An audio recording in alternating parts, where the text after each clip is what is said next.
All right, all right, all right. Welcome to ABL Live. My name is Anthony Brian Logan. Thank you for joining me tonight. Glad y'all here with me. You could be anywhere in the world, but you right here with me. We got quite a few topics going on tonight. Hopefully we don't get into a war with Iran, Iran, whatever you want to call them. Hopefully the little incident in the water will be the last, but that shall be seen in the future. But we talking about the Memphis police shooting. Well, US Marshalls. Same difference, I suppose. People are out there rioting, protesting. For what? Over a carjacker? Somebody that shot somebody 5 times, left them on the side of the road for dead? Why would you fight for that person? I mean, what's really going on? There's a lot to discuss. The African illegal immigrants taking over parts of the country. Portland, Maine. What kind of random place is that to go for African migrants? How do you get to this country to claim asylum from the middle of Africa, thousands of miles away, across the ocean? It must not be that bad if you're able to get over here. You know, if you can hop on a plane and fly about the world, it must not be that hard. Like, you got Americans that have never even left their communities, let alone actually been on a plane before, but that's a different story. The DNC debate has been announced. We know who's going to be on the stage. They got this weird lottery NBA style system happening. But we'll talk about all those things and more on tonight's episode of ABL Live. And thank y'all for joining. You could be anywhere in the world, but you're right here with me, and I really, really appreciate that. Thank y'all for being here, for sure, for 100% sure. Yes, it's a lot going on. Thank you to everybody that's here. Yeah, everybody, if you're in here, you're just now joining, please give the video a thumbs up, whether you're watching it live right now, as we are, which is on Saturday, June 15th at 8 p.m. Eastern, or you watching the rerun. Just give me a thumbs up. Like the video is free. And if you are a first-time viewer, please subscribe. That does me a great deal of help. So I'd appreciate that. Let me just fix my camera here for a moment. Give me 1 second. Let me just take this down on just a little bit. Okay, better. And shout out to everybody. Thank you to Julia 1776 coming from Oklahoma. All right. African speaking Mandarin and Cantonese in Africa. I wouldn't be surprised if that's happening because Africa is being taken over by China. So you're going to have African speaking Mandarin really soon. The same way they speak English and French and stuff like that. Yeah. Now, where is this Trump rally? Is that in Orlando? Yeah, I'm not going to that, but that would be something good to go to, but I'm not going. That's going to be an annual Trump fest. That's going to be, it's going to be something, you know, and Florida is a great place to have it, you know, because it's going to be a big time battleground state, in my opinion, coming up in 2020. All right. The instrumental is Snake Charmer by my man, Peter Longshanks. You can find it on YouTube. Then shout out to him for that great instrumental that I started the show with. And shout out to everybody. We got Cassie Glass, Lady Anya, Kathleen, Wisconsin Girl, Will Redding, Mike L, D. Dixon, Charles Kane, Rapper 10,000. Shout out to Adam for the first and second super chats. I appreciate you, boss. Early. Shout out to the amazing Roman. Kenneth and Barbie, pardon me. Luis Vasquez, Austin Crosby, Metal Jacket, Mike L, Janet Benz. What's going on, Charles? Yes, indeed. Make Africa powerful and peaceful. And you don't do that by just sending people to the United States to invade. I want to know, it was a guy that was doing some investigative journalism, trying to figure out how did you get here, who's funding it. They're really being tight-lipped, and obviously they didn't get here on their own. There's some shadowy figures behind the scenes that they don't want to talk about. They want to keep quiet about. But we'll figure all that out soon. As time progresses, we'll figure all that out. So I ain't even worried about it at all. I just want to thank y'all for joining. And let me share. Can I share my? There we go. I'm looking for the link to share the actual video. Now, it's a lot going on. That police shooting in Memphis, people actually trying to defend that. It's like, how can you defend this guy who carjacked some? Like, okay, here's what happened. I learned a little bit more information just to get some more clarity on the situation. The story I said was right, but I have more detail. Now, yes, it was a carjacking, but what happened was the guy in Mississippi that he shot 5 times was trying to sell his car.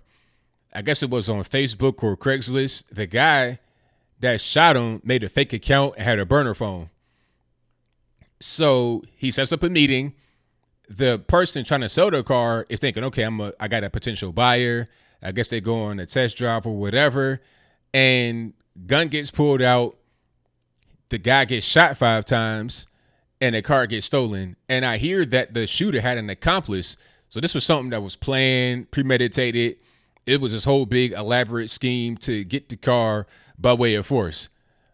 When the U.S. Marshals, because mind you, the situation happened in Mississippi, but the person lives in Memphis.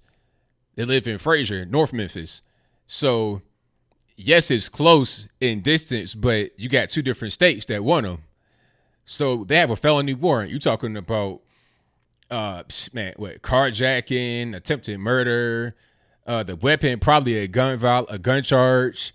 I mean, all kind of stuff. And I think they were able to trace the burner phone. See, a lot of these guys ain't really necessarily geniuses. I'm hearing people talking about he went to Memphis, like the University of Memphis. I'm like, okay, I doubt he actually went to that school.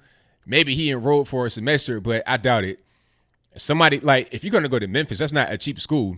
If you're going there and your IQ is not that far off of a banana, I'm not really sure how you are going to swing your classes. How are you in that school and not performing poorly? I don't know, but we'll digress. They traced the burner phone to right where he's at, probably his grandma's house or something stupid. They find the car outside. They find him outside. He's outside just like it ain't nothing going on. Probably on Facebook, recording himself, smoking weed or something. But anyway, when the marshals approach him, he gets into the car and rams their cars. He gets out with a weapon, probably a gun, and he gets shot and killed. People are acting like, oh, why you shoot him? We always get shot. You always do this. The craziest excuse I heard for the rioting and protesting was, oh, well, this always happens in Memphis where the police shoot young black men and they get away with it. I mean, what else is supposed to happen in this situation? Number one, it wasn't even necessarily the Memphis police. It was federals. Like, you got the federales on your back. At that point, you pretty much are done. When you got them on your back and you pulling the weapon, you basically have signed your own death certificate. But anyway, you got the federals, number one. Number two, you have very severe crimes. You got a surviving witness that got shot and almost killed. I mean, what is the actual course of action appropriate in a situation other than shooting to end the threat when he comes out of the car that he just used to ram your cars with and has a gun in his hand? What are you going to do? But it is what it is. Hey, when you play stupid games, you win stupid prizes. That's 100% correct. And hey, he played the game and got a dumb prize. I feel bad for his family, because I'm sure he had a mama or somebody and a grandmama. I feel bad for them. They lost their baby, but him, he earned what he got. He earned that. He went through the steps necessary to be able to get what he got. So I can't say that he was not participant in his own demise. It's obvious that he was. But that's that story. That story is crazy. But the DNC debate, I can't wait. I'm going to live stream that. That's going to be coming up on Wednesday of this coming week, the 26th. No, pardon me. That's next week. So you got this Wednesday the 19th. So after this coming week, it'll be the 26th and the 27th. I'm going to be live streaming that. It's going to be must-see TV for me, not for the general public. The ratings won't be good because it's not It's not Trump. It's not the Republicans. It's not a big lead up.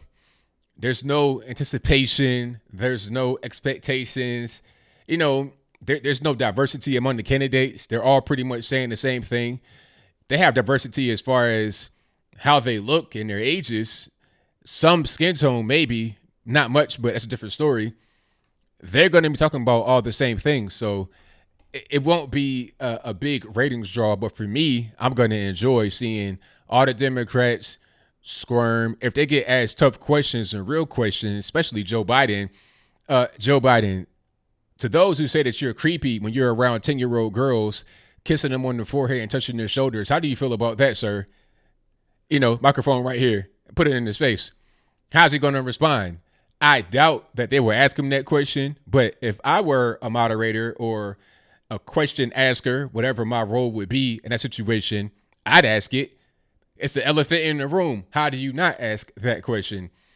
The media protects these people, but I want to see them be in a state where they're not protected by the media. That's what I want to see. Oh, Richard Maddow. Now, the event is going to be on MSNBC or NBC in general, so you may have Richard Maddow. Also, people like Keith Olbermann, the whole anti-Trump, never Trump, super oppressed. My life is here to serve people of color, that type of crowd. They're going to be there. So it'd be interesting to see how they interact. That's going to be funny. 1,000%. Okay, is she a moderator, Richard Maddow? That's hilarious. If she is, that's hilarious. Yeah, the popcorn is going to be popping for 100% sure. Thank you, B-Dog69 White. I appreciate you watching for the first time. And shout out to everybody that just came into the chat. If you are just now jumping in, please give me a thumbs up on the video. That does me wonders. It helps the whole thing get really rocking and rolling the best way possible. Cuba Gooding Jr. I saw that video and it was pretty weird. But the forced groping, I don't know how she was able to determine that. See, celebrities got to be like Keanu Reeves. If I could find that picture right quick, I'll put it up. Look, Keanu Reeves is not taking chances at all. Okay, let me see if I can put it up on my screen. And I know a lot of you guys probably already seen this, but for those who haven't, I'm going to show it to you now. Give me 1 second. Okay.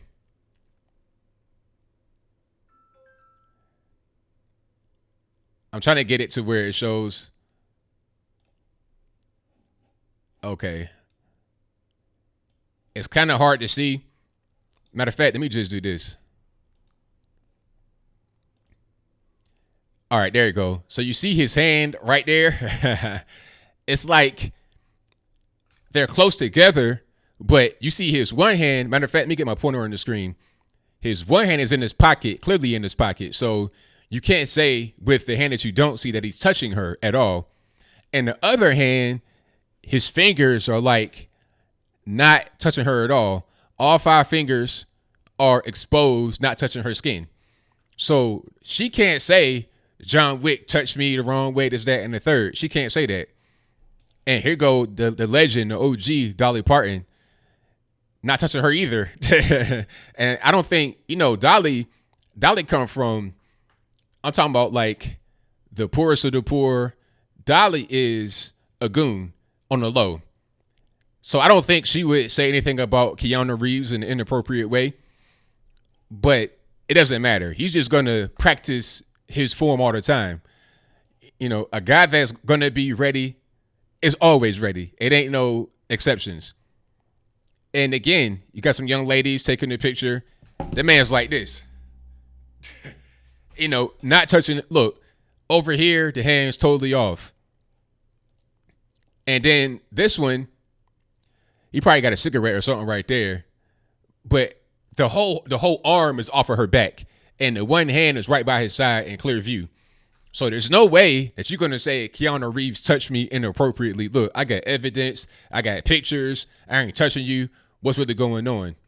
Okay, you could say that, somebody could say that he touched him, but there would be no video evidence of it because look at what's going on right here. He's making sure that his hands are easy to be seen. So my man Cuba Gooding Jr. may need to invest in a class from Keanu Reeves. How not to get caught up in the Me Too movement. That's what he should name a class and get paid to teach it. 100%. People trying to say, oh, well, he's doing too much and he's trying to do all that. You know, Keanu Reeves is a multimillionaire, if I'm not mistaken. All the stuff about what he should be doing, what he shouldn't be doing is irrelevant. I think he knows what's best and he's doing the right thing. You're not trying to be Cuba Gooding Jr. caught up in a situation that's not even your fault. You just get accused of a thing and now you got to try to square him out of it. So shout out to him. Cuba Gooding Jr., I don't know what you're going to do, boss. You might be in for a legal battle. You know, you spending all types of money unnecessarily where you could have just avoided that whole situation. But that's what that is. And the African illegal immigrants taking over Portland, Maine, this whole situation is crazy. They're talking about they came from Ecuador. How do you, if you're searching for asylum, because that's the whole thing. Oh, they're asylum seekers coming from a poor nation, this, that, and the third. If you're coming from Congo, how do you get to Ecuador? Like, how is that possible? That's so far away. You're talking about a whole different continent, over a whole ocean. I mean, and Africa is big. People don't understand how big Africa is. So Congo is in the center of Africa, and the continent of Africa is big. So you got to cross half of the African landmass, cross a whole ocean, and then go across South America on the north to go to the west coast of South. Like you almost like at Hawaii, not quite, but you're closer to Hawaii and Ecuador than you are to Uganda or pardon me, Congo. So how did they get there? Seeking refuge? If you got Americans that are on the street right now that have never been on a plane before, that never left their city, they've been in the same city their whole life, never left, but you're able to get on the plane and go to a whole different part of the world. You talking about something you need asylum from what? Asylum from people asking you for money because you got so much? Or maybe they don't have money and you got some NGOs, some shady characters funding this operation. People acting like you can't just travel if you want to in a particular situation. Some may want you to travel. Some may want them to come here for destabilization. You know, we have a lot of people that are out there in the world that want the country to fall apart. America, that is. They want us to fall apart. So what better way to do that than to introduce people that may be carrying Ebola, that can't speak a lick of English, that are going to need government services, that are going to overrun certain cities. It was hilarious to see the governor and the governor of Maine and the mayor of Portland, Maine, talking about how they are basically a sanctuary city, and Trump threatening to send migrants, quote unquote, migrants to sanctuary cities is a good thing. Bring them on. They're talking all that noise, but then when some more came to San Antonio talking about, okay, we're going to send them there to Portland, Maine. It's like, wait a minute. Hold on. Don't do that. Just hold your horses. We don't have any more capacity for these people. Portland, Maine is a small city, 70,000 strong. It's not a lot of people. So you don't have the resource necessary to be able to take care of all these people, to house all these people. You know, they're putting them in convention centers like how it was during Hurricane Katrina with the Superdome. They got that kind of thing going on. That's not sanitary. That's not sustainable. You got to be able to move them out of that at a certain point in time into some actual housing or something, or to a different place. Open borders would cause that kind of situation all over the entirety of the USA. These liberals don't get it until they actually get it, until it's right in front of their face and they got to deal with it. Okay. But they should. I mean, go to San Francisco, go to Los Angeles. You got people everywhere, homeless on the street, shooting dope, doodling on the ground. You see it right in front of you, but it's not clicking. It's not registering in your mind that, oh, wait a minute. We got people that are on the streets homeless, thousands of people on the streets homeless right now. And we got a housing shortage.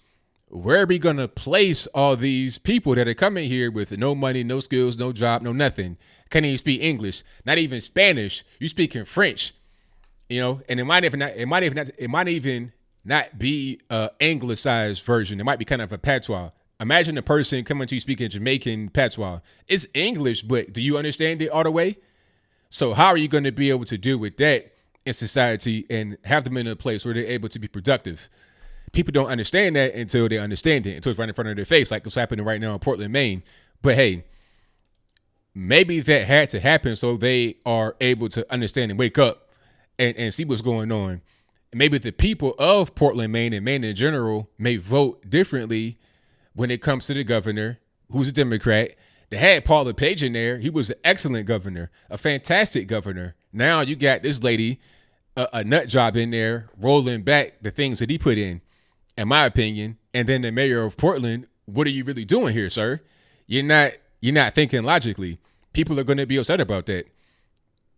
So that's my viewpoint on that whole situation.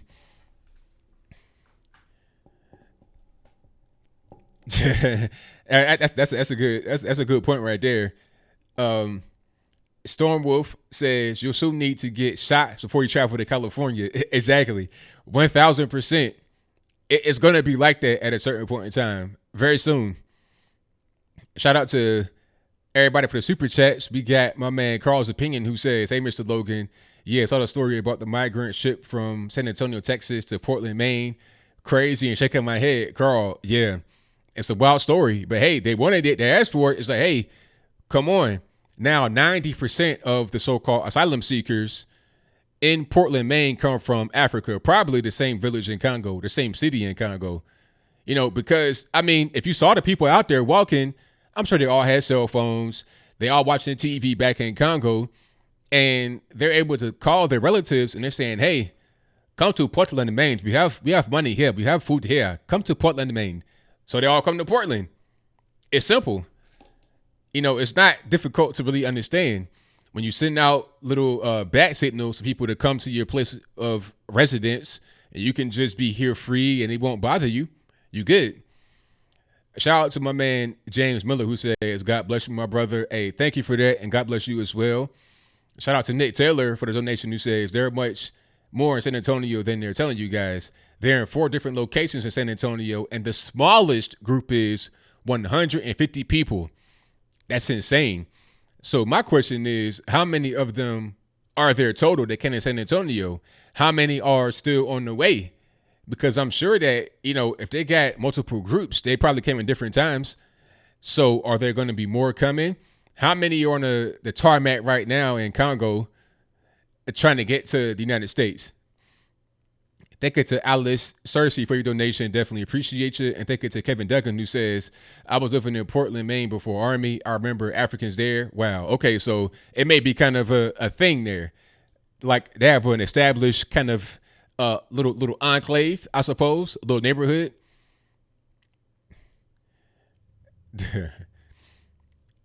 Yeah, the girls had weaves. Hey, one of the girls had blonde dreads. It's like, really? You like some of them girls looked like they were taken care of better than Americans. Okay. But you want to tell me you searching for asylum? How you go across the entire planet looking for asylum? You got asylum on that plane you were in. You're 20,000 feet in the air. I mean, do you have the warlords coming after you? Are you in danger if you have the ability to travel like that? I mean, come on, you can go pretty much anywhere in the world. But you want to come here because it's not even about you were sent here. Somebody paid for you to come here for a particular purpose. That's what it's about. It ain't about trying to seek for no asylum. It's about you being used for a different reason other than what you're saying. Okay. If you want asylum, go to Rwanda, go to Uganda, go to Kenya, somewhere like that. Now, I don't want to put the Ugandans or the Kenyans in a bad situation, or the Rwandans or the Burundians, but go somewhere else. Don't come here. Go to a place that's closer. Like if I was seeking refuge, I would go to the nearest police station or something like that. I wouldn't be, getting a plane ticket to go to Uzbekistan or somewhere. I mean, logically, it don't make no sense. You see what I'm saying? And the Ebola, oh my goodness, they're talking about some people have been tested for Ebola. Now, I don't know if they came back positive or what. I guess some may have come back positive for traces of Ebola or whatever it is. But I tell you what, I don't want to live in a town where you have patient zero for Ebola.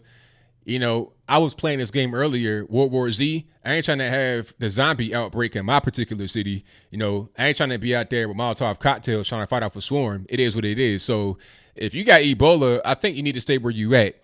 If you come from a place where Ebola has been like on a rampage, you might need to stay where you are and not fly across half the planet to so-called seek asylum.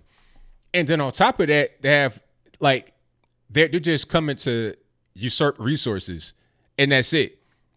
If you're coming to the country from a different country, come the right way, come legally, and be able to contribute to society in a positive way. Don't just be a leech. Okay, I don't care where you come. You can come from the Indian subcontinent.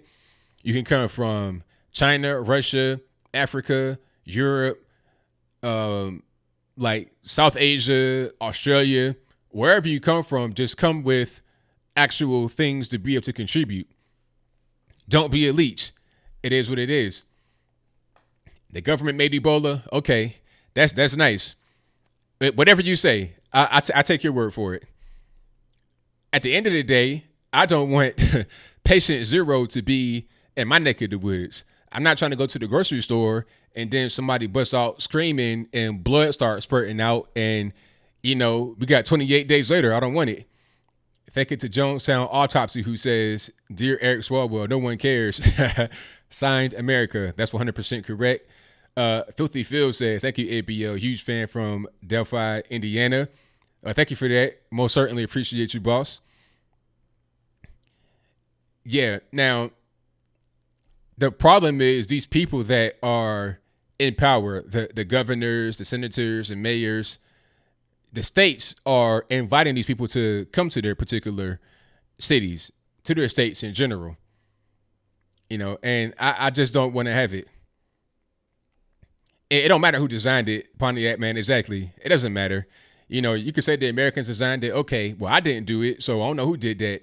And if somebody did do it, then it doesn't even really matter. At the end of the day, let's not have that come here. You know, it is what it is. Let me see. Yeah, exactly, Storm Wolf. You say you had a guy from Tanzania come fix your fridge. You got a lot of great people that are here doing the right thing. But if you came here trying to seek asylum and you're just overflowing homeless shelters, I mean, what are we doing? The homeless shelters be for people. The homeless shelters be for people that are here legally. If you're here legally, you're a citizen. That should be where you have your refuge, not for people that are coming here on a plane. How you come on a plane halfway across the planet to go to a homeless shelter? Does it make sense? Thank you to Hobbs Degree 2, who says, "Do you think it's hypocritical liberals are fine with crude language out of late night hosts, but demand conservatives be deplatformed when they use it?" Of course. It's not even about the language. It's not about anything that we say or how we say it. It's about the fact that we're conservative. That's all that it is. So they try to find something to get us on, whether it's the foul language, whether it's, I don't know, anything, the race of the person. If you're a white male, they want to cancel you. So it's not so much about the little things to try to talk about. It's about us being conservative and our message being, you know, effective. I was reading the some of the documents in the Project Veritas Pinterest video, and they were naming people like Candace Owens and Stefan Molyneux. They were just naming popular people that are effective in pushing a conservative point of view. That's all that it is. And they're trying to find a way to silence that point of view because they don't agree with it. Rather than just coming with facts and a sound argument, they want to try to deplatform you. That's how they operate. Thank you to Kevin Duncan again, who says they got good money for everyone they take. Antifa is in Lewiston, what's it, Maine? Okay. I didn't know about that. I didn't know that Antifa was up there in Maine, but I guess they're everywhere at this point. I guess it all depends on, you know, what particular capacity they are.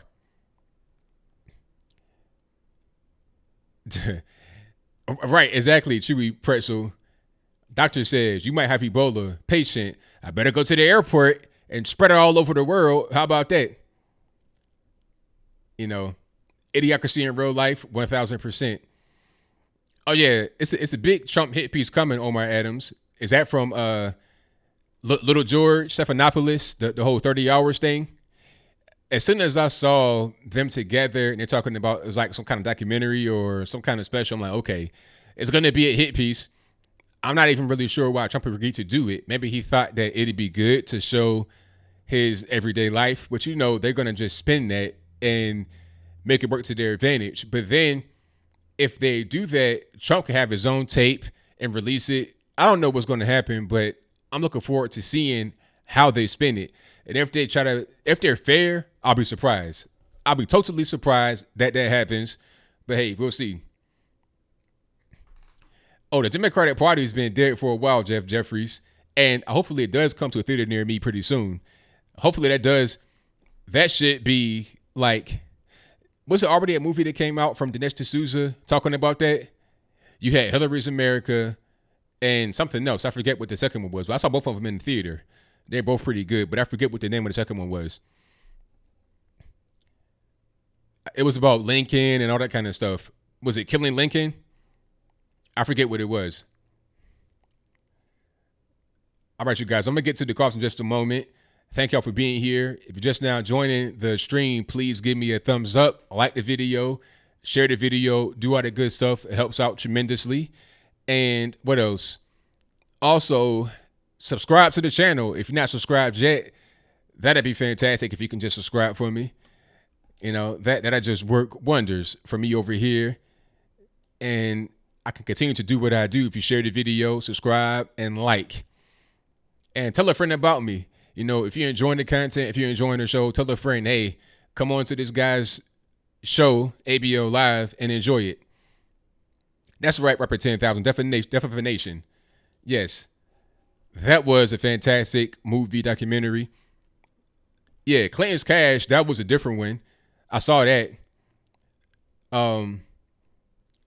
Death of a Nation, Clinton's Cash, and Hillary's America. Hillary's America and Death of a Nation were from Dinesh D'Souza. Clinton's Cash, that was from, I forget who that was. I know Breitbart premiered it, but I'm not sure who produced it. Yeah, shout out to Bridget Gabriel. She's out there in Virginia Beach. My home, my original home. Now, Scareface says, answer, please. Why isn't Antifa labeled a gang or a hate group? I mean, that's a great question. I'm not sure if that is true or not. If it is true that they're not labeled as a gang or a hate group, then they should be. The reason I would have as a wild guess is because they're mostly anti-conservative. So that makes them like counter protesters. You see how they'll talk about a rally that has violence, right? It'll be some guys that are conservative rallying for whatever they want, protesting for whatever they want to protest. And the other side will be doing the same thing.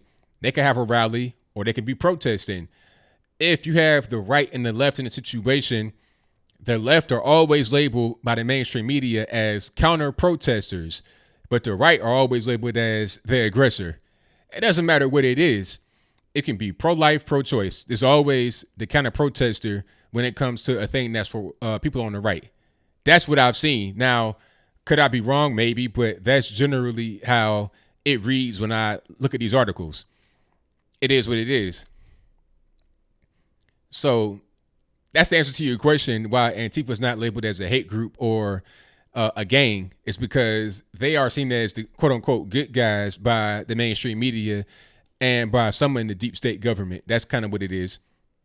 If I were Trump, if I were anybody in administration, I would push to have them labeled as a hate group and or a gang, 1,000%.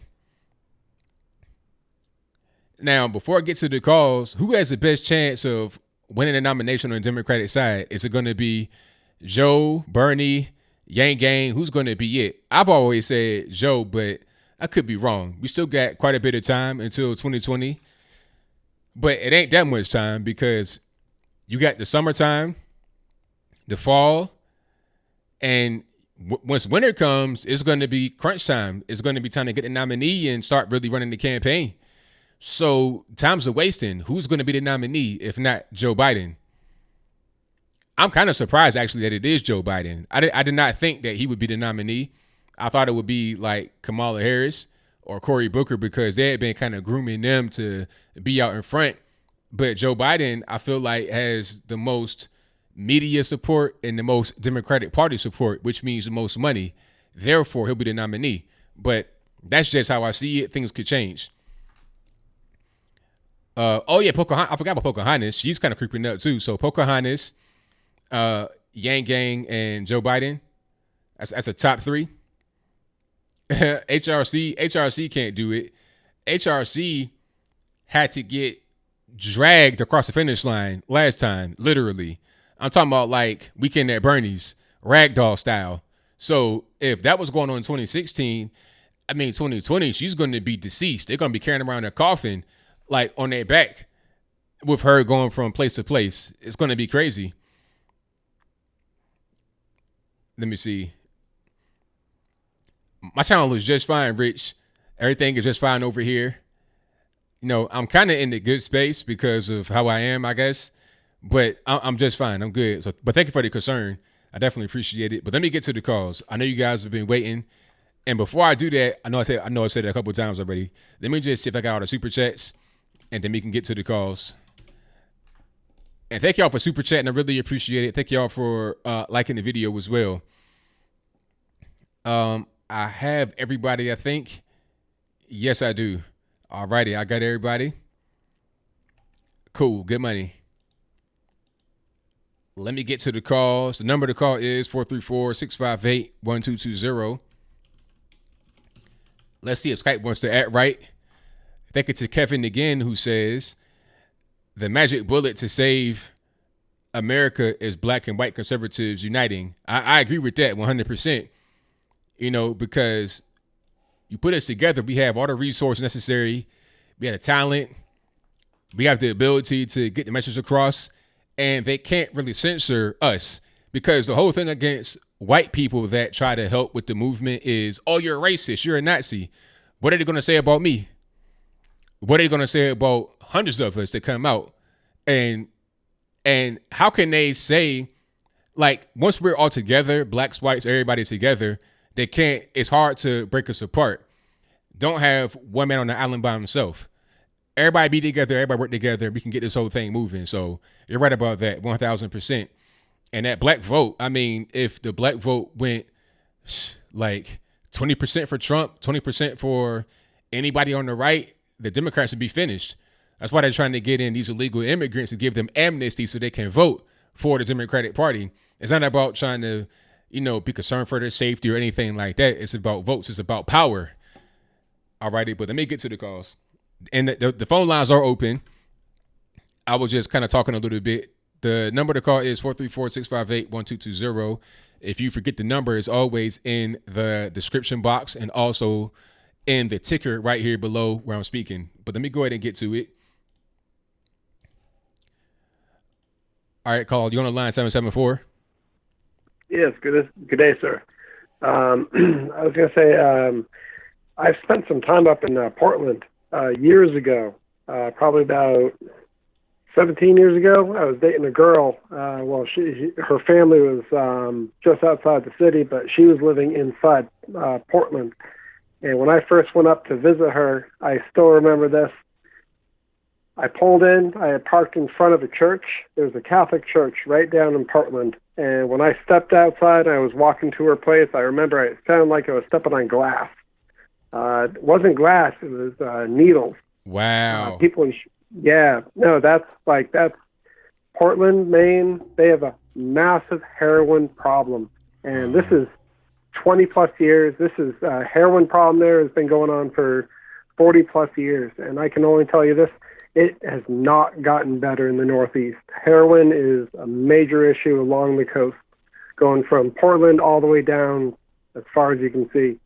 So if these immigrants, if they think that they're going to have a new life, things are going to get better, they are on they have no idea. They're just one of many people that have many, many problems. And if Portland is trying to fill their gap, try to fill their soul, think that they're going to help some people, make other people feel better, guess what? it's not going to help them. It's not going to help them.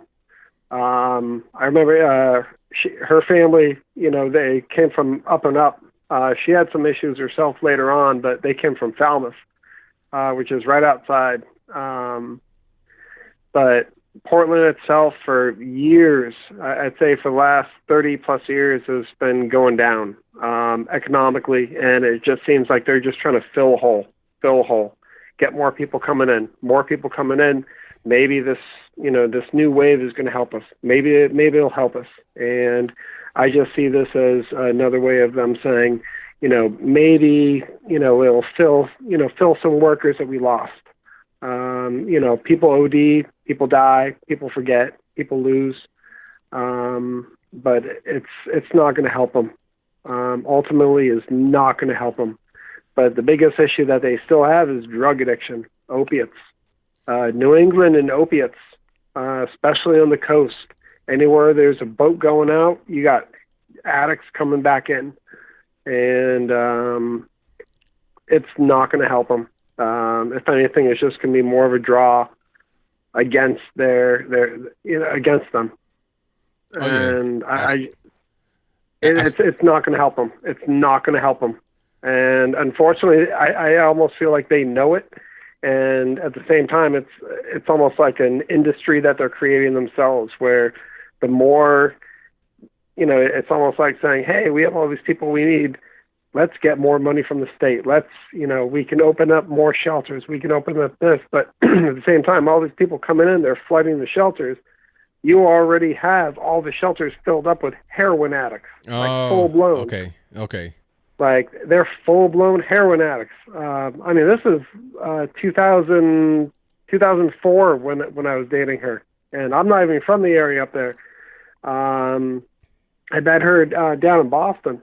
And she invited me up. She came from a good part, and she was just living there. She wasn't, she's not part of that. But I still remember stepping out of my truck and walking in front of the Catholic church and just hearing glass breaking.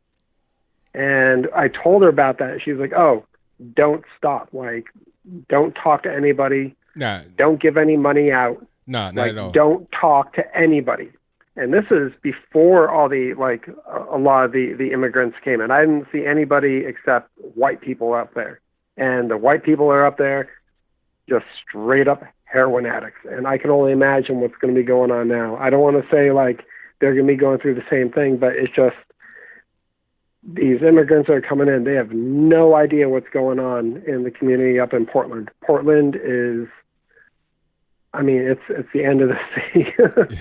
It's a pretty big mess up there. You got all these people that are up there. Absolutely. They're speaking French, no English, no skills. They're overwhelming the system, and it's not really a big place. It's like 70,000 population up there in Portland, Maine. So we're not talking about a lot of resources and a lot of space. But I thank you for the call, man. Definitely appreciate you.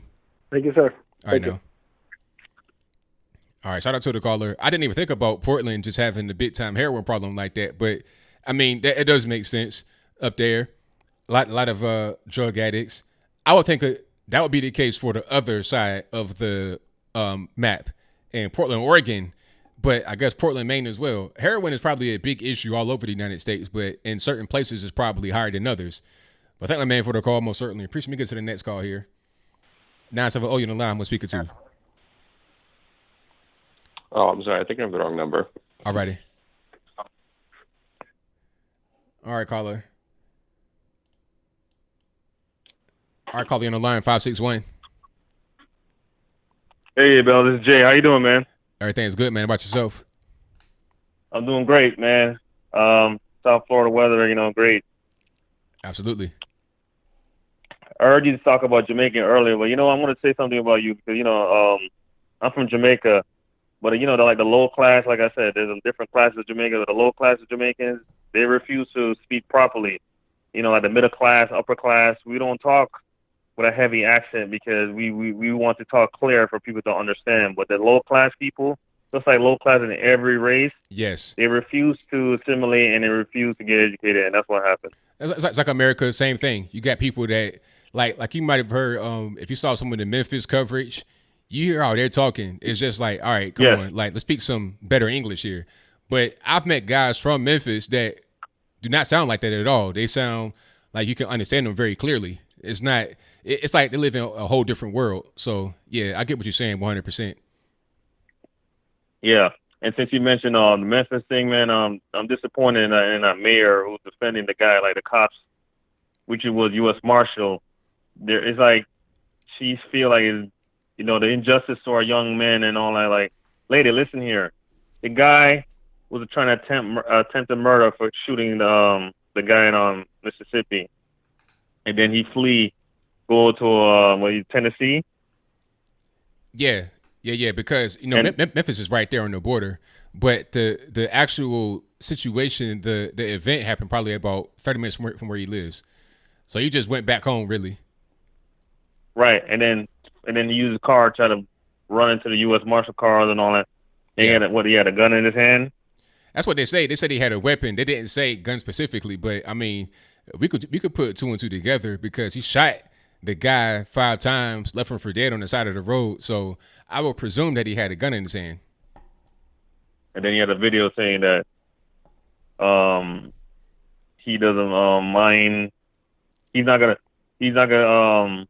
I don't forget what the video says. Something like he's already saying what he's gonna do if he has to deal with cops, something like that. Yeah, it's like they got to come get me, all this, that, and the third. So this was on Facebook.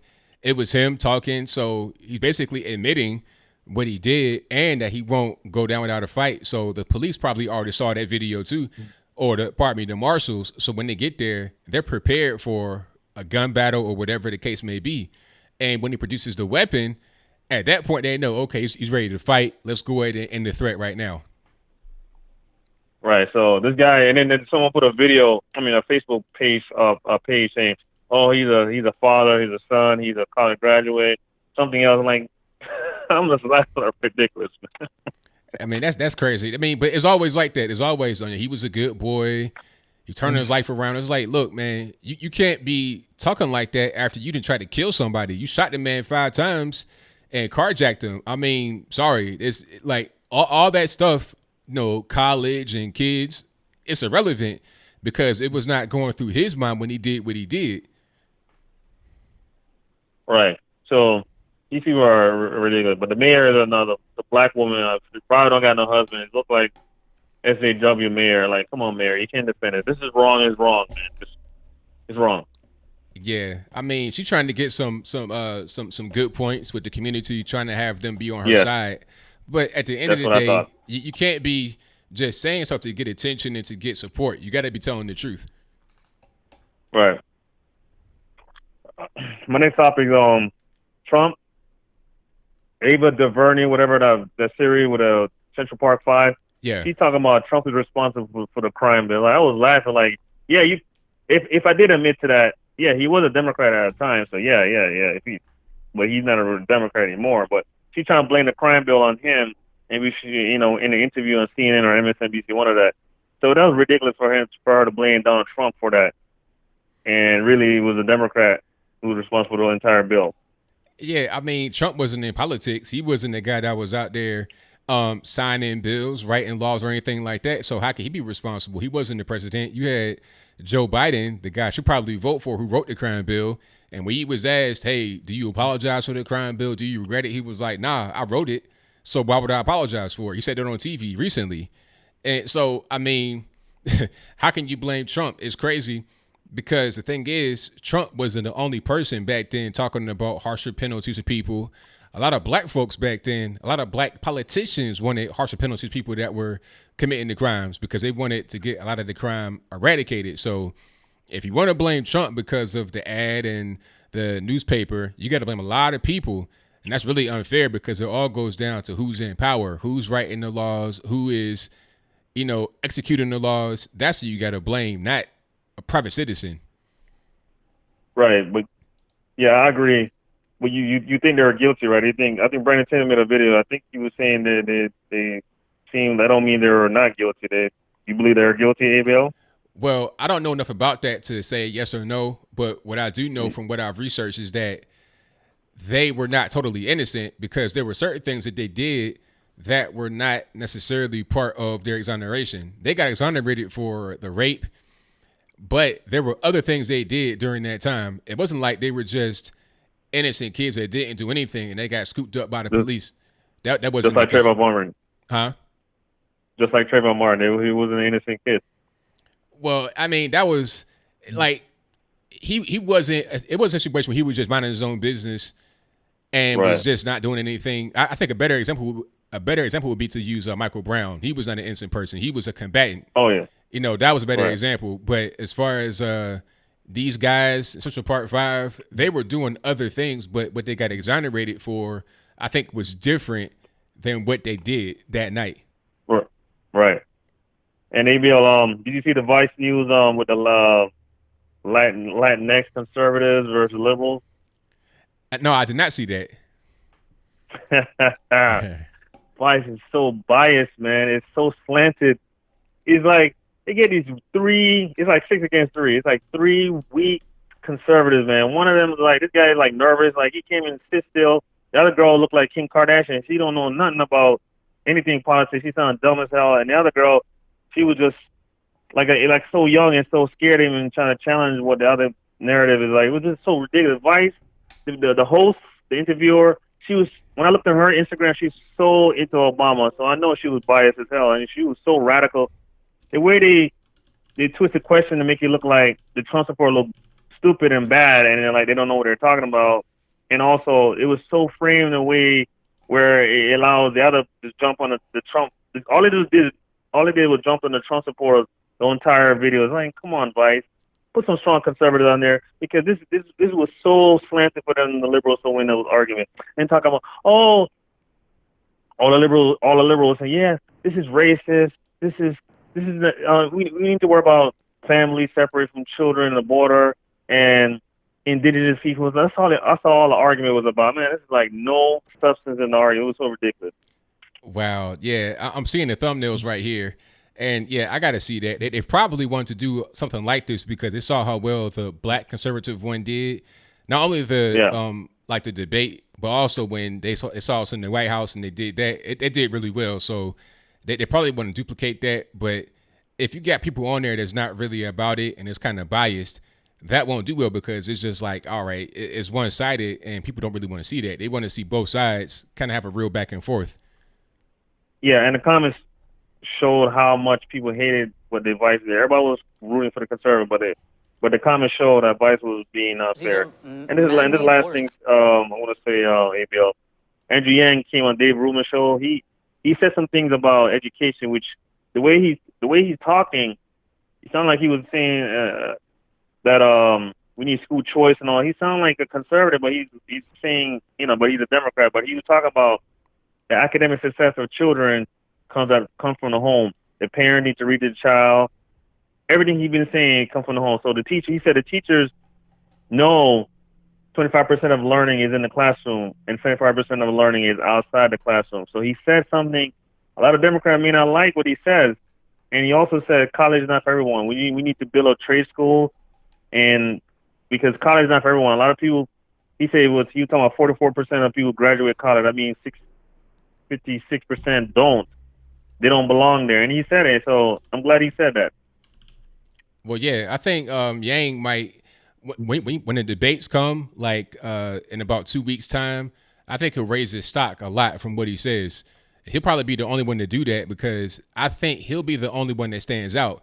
Everybody else pretty much has the same points. They're not really going to do anything different or say anything different than what the general leftist talking points are. So he may do well in the debates, but I don't think he'll be able to jump over the hump of Joe Biden because of all the money and the support from the media. But I think he'll do well in the debates. Right. All right, ABL, man. Thanks, man. Nice talking to you. I'll talk to you another time. Thank you for the call, man. Definitely appreciate you. All right, man. Bye-bye. All right. Great call from my man, Jay from South Florida. And thank you to everybody that's here. We got 529 in the building. Hot show. If you're just now joining, please like the video. I'd appreciate it if you did. And thank you to the super chatters. I'm going to read some of those right quick, then I get to the next call. Thank you to Jonestown Autopsy, who says Tulsi is the best looking candidate in a bathing suit. Bernie Sanders is a close second. That's hilarious. Thank you for your donation. Stymie says, ABL, I use politics as alchemy. Race, gender, fear, feelings, drugs, and religion to promote the agenda is going to fail. Hey, there you go. Thank you for your donation. Definitely appreciate you. And shout out to Jonestown Autopsy again, who says, send all illegals to Haiti. That'll teach them. Hey, maybe they'll like it there. It's beaches everywhere. But thank you for your donation. G. Carzalo says, I'm in mid-mode after surgery. ABL Live will help the healing. Well, I'm glad I could be here for you, boss. Thank you for your donation. Thank you to Carl's Opinion, who says, Kamala Harris, in my humble opinion, Joe can't go a full year on the campaign trail, albeit Elizabeth Warren, a.k.a. Pocahontas. I added that. He didn't say that. My second pick. Yeah, I think that's a good way to look at it. Kamala, she'll be getting some more bump in the media, but I'm not sure how much she'll get because when that whole Willie Brown story broke, there wasn't a lot of defense from the media on that. But thank you for your donation. Definitely appreciate you. The phone lines are jumping. I'll try to get to everybody as soon as I can. Y'all just hang tight. All right, call you on the line, 416. Hello, this is a Cigar Box. All right, Cigar Box, what's happening? Craziness as usual. I was just wondering, have you seen these houses that people have been making out of old trailers? No, like, they're making like homes, like three bath homes out of old trailers. Like trailers, like from trucks. Oh, okay. You mean like container units? Yeah, that's right. So my idea is this. And I'm sure that the president wouldn't mind putting forth something like this, even though he'd be fought like crazy on it. But somewhere in the middle of South America and somewhere in the middle of Africa, both continents, and those continents because you want to get an area where it is warm all year round. And what we do is we get a whole pile of people that are all out of work and everything, and we teach them how to do welding, electrical, everything like that, building these container units. They can then be built from anywhere in the U.S., sent to east or west side, put on ships, and then sent down to South America and across over to Africa. They go over to this small area that has been bought up and is only going to be for people seeking asylum. If you want to seek asylum, that's where you go. If you get caught in any country other than that and you're seeking asylum, you're rounded up and you are dumped in either one of those countries. You can't leave unless you're going to go back to your country of origin. So if things are good, you go back home. If not, you stay and wait it out. And you're in a warm area. That way you get to live in these containers with your family. You go out, you farm. And if as far as being looked after, if Doctors Without Borders want to go down there and look after these wonderful people, well, so be it. Let them go down there and do it. What do you think of that idea? Well, I mean, that doesn't make sense, but, a lot of these people, they probably prefer to be in the regular villages the same way they are. The only reason they come into America is because they're trying to get money to send back to their village. That's a given. I don't know if you saw the thing about this guy. He speaks French. I think it was French that they speak. Yes. The Congolese. Mm-hmm. And he was trying to talk to them and get them to talk, and they started getting pretty angry with him, aggressive. Oh, yeah. And he said they're just demanding money. But he also noticed that they had hundreds and hundreds of dollars in their pockets as it was. So they got money from somewhere. Oh, yeah. So they're just here to grab money, and that's it.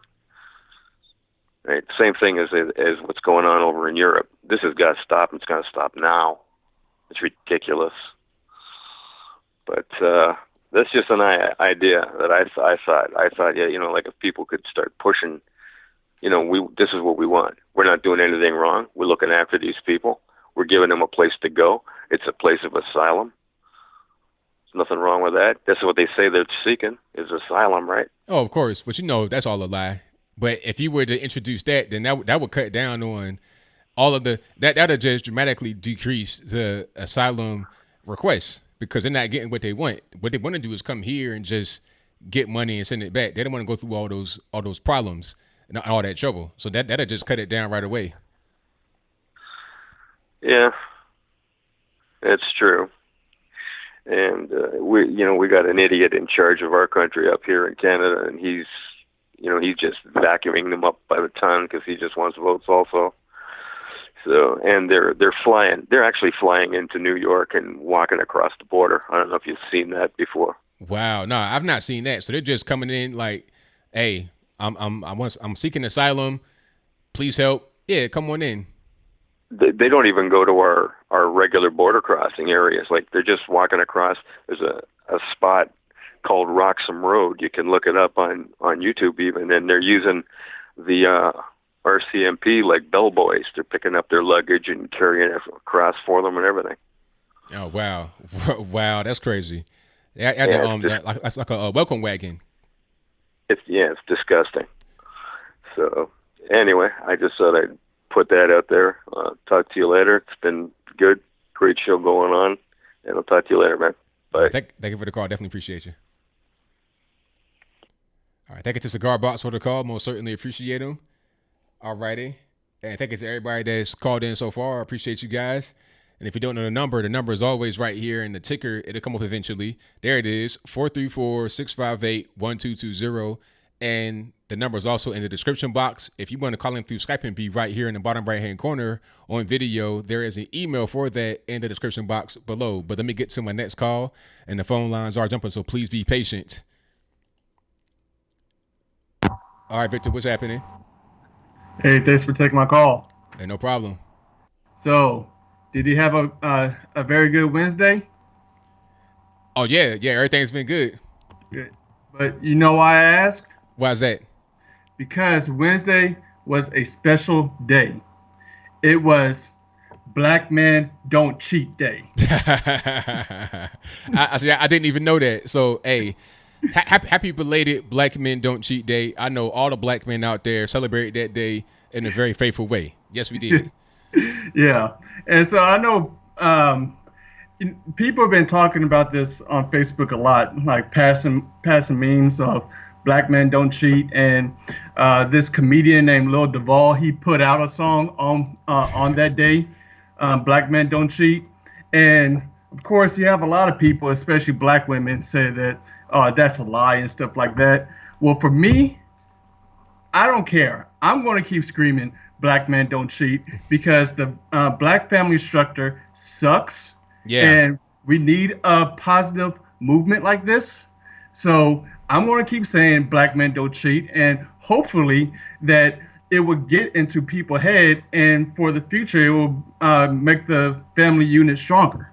That's a very good point because, people kind of like say it as a joking kind of thing, as a meme. But when these memes get out there, sometimes people take it seriously. It's like, okay, no, this is just what it is. So, yeah, let's keep talking about that, and let's hopefully find some kind of way to get this family structure back under control, because right now you're talking about like 75% black kids being born out of wedlock, no dad around, mama barely there. So if we can tighten that up, we'll most certainly be better off. So if a meme can do it, I'm all for it.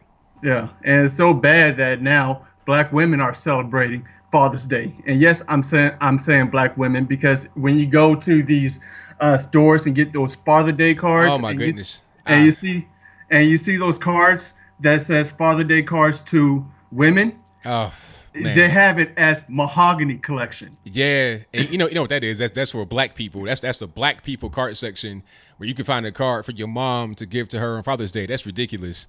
Yeah. Absolutely. I would never. I had a single parent household. Had both of my parents in my life. I would never give my mom a card talking about Happy Father's Day. You're a mother. You're a woman. Here's your Mother's Day card. That's what you get. You don't get a Father's Day card. You are a woman. You're not transgender or nothing like that. You're a woman. You're born a woman. You had me. You're a mom. That's it. Exactly. And I have a shirt that I'm going to wear tomorrow. It's the Darth Vader shirt that says, "I am your father." There you go. Yeah. So anyway, I think I have a new person I'm going to vote for. Who's that? Mayor Pete. Oh no, Oh man. Pete Buttigieg. What's going on? Yes. The Pete Bootywig or whatever his name is. But hey, man, he just showed how black he is. Man, that's Oh yeah, drinking a fake drinking liquor outside of the playground or whatever in New York. whoo, man, man. I can't believe how black he is, man. You know what? Kamala Harris better play spades. Cory Booker should play like that crap game. Yeah, he better be rolling. He better be rolling dice. He better Yeah, roll dice outside at night with a gun on him. Yes, I need to see some type of blackness from these candidates because Mayor Pete he's beating them. That's right, 100%. Yeah. So did you read about the agreement between Trump and Mexico? Now I heard that Mexico released the full text, but I've not seen that yet.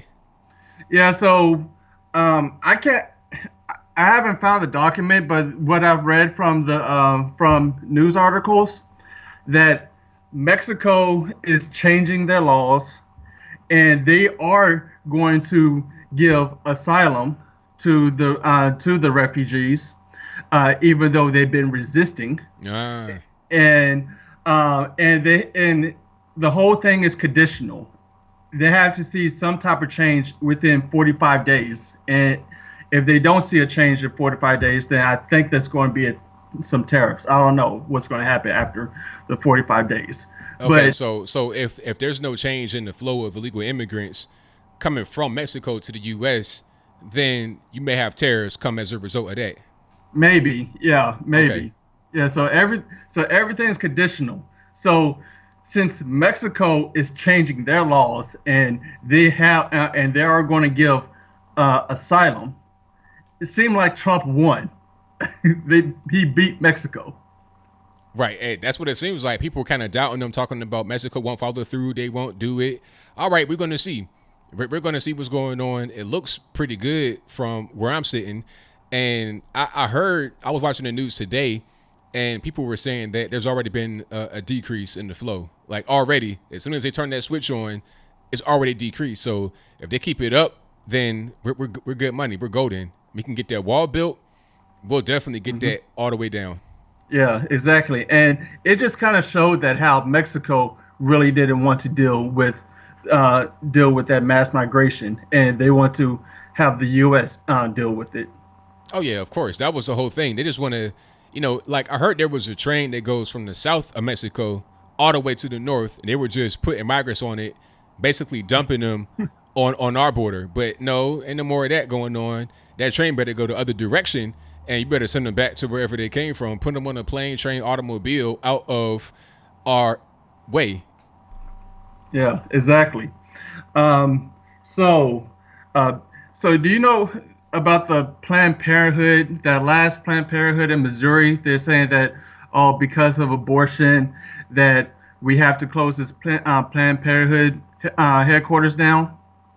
Now, I've not heard about that, but hey, it sounds good to me. Close it on down. Yeah, but what's confusing is that people keep saying that abortion in Planned Parenthood only makes up a small percentage. Yeah, that's a good point. Talking about like 3% of the services. Yeah. Well, I mean, if it's only 3%, then that shouldn't cause you to close down, right? You should be able to stay afloat with 95, 98, 99% of your services still afloat. So obviously that's not true. There's only 3% of the services. It's a big part. It's probably it's the majority of the revenue comes from abortion or things related to abortion. Yeah. They're an That abortion just shows mill. how disingenuous they are about that. Right. And I remember I went to a high school graduation in St. Louis, and it was my very first time actually hearing a Planned Parenthood commercial on radio. Oh, wow. That talked about an unwanted pregnancy after prom. Wow. Yeah, and it was being it was on a black radio station.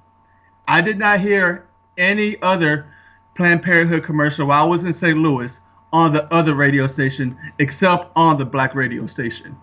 You know what? That's not by accident, because I've been to a radio station where you got to buy the ads. I've talked to the people that sell ads. So that means that there was a meeting between the Planned Parenthood and the radio station. Hey, can you run this ad? How much you going to charge? There was some negotiation going on. So it was a targeted thing. They did it on purpose, of course. And I'm glad that they're going to shut it down, because it's really a racist thing. You're trying to put the Planned Parenthoods close to black areas, market them to black people, also Hispanic people, to get rid of them. That's the whole objective. It's pretty clear. Yeah, exactly. And so also, I heard that in one of the ICE facilities, they're bringing back the chicken pox party. Yeah.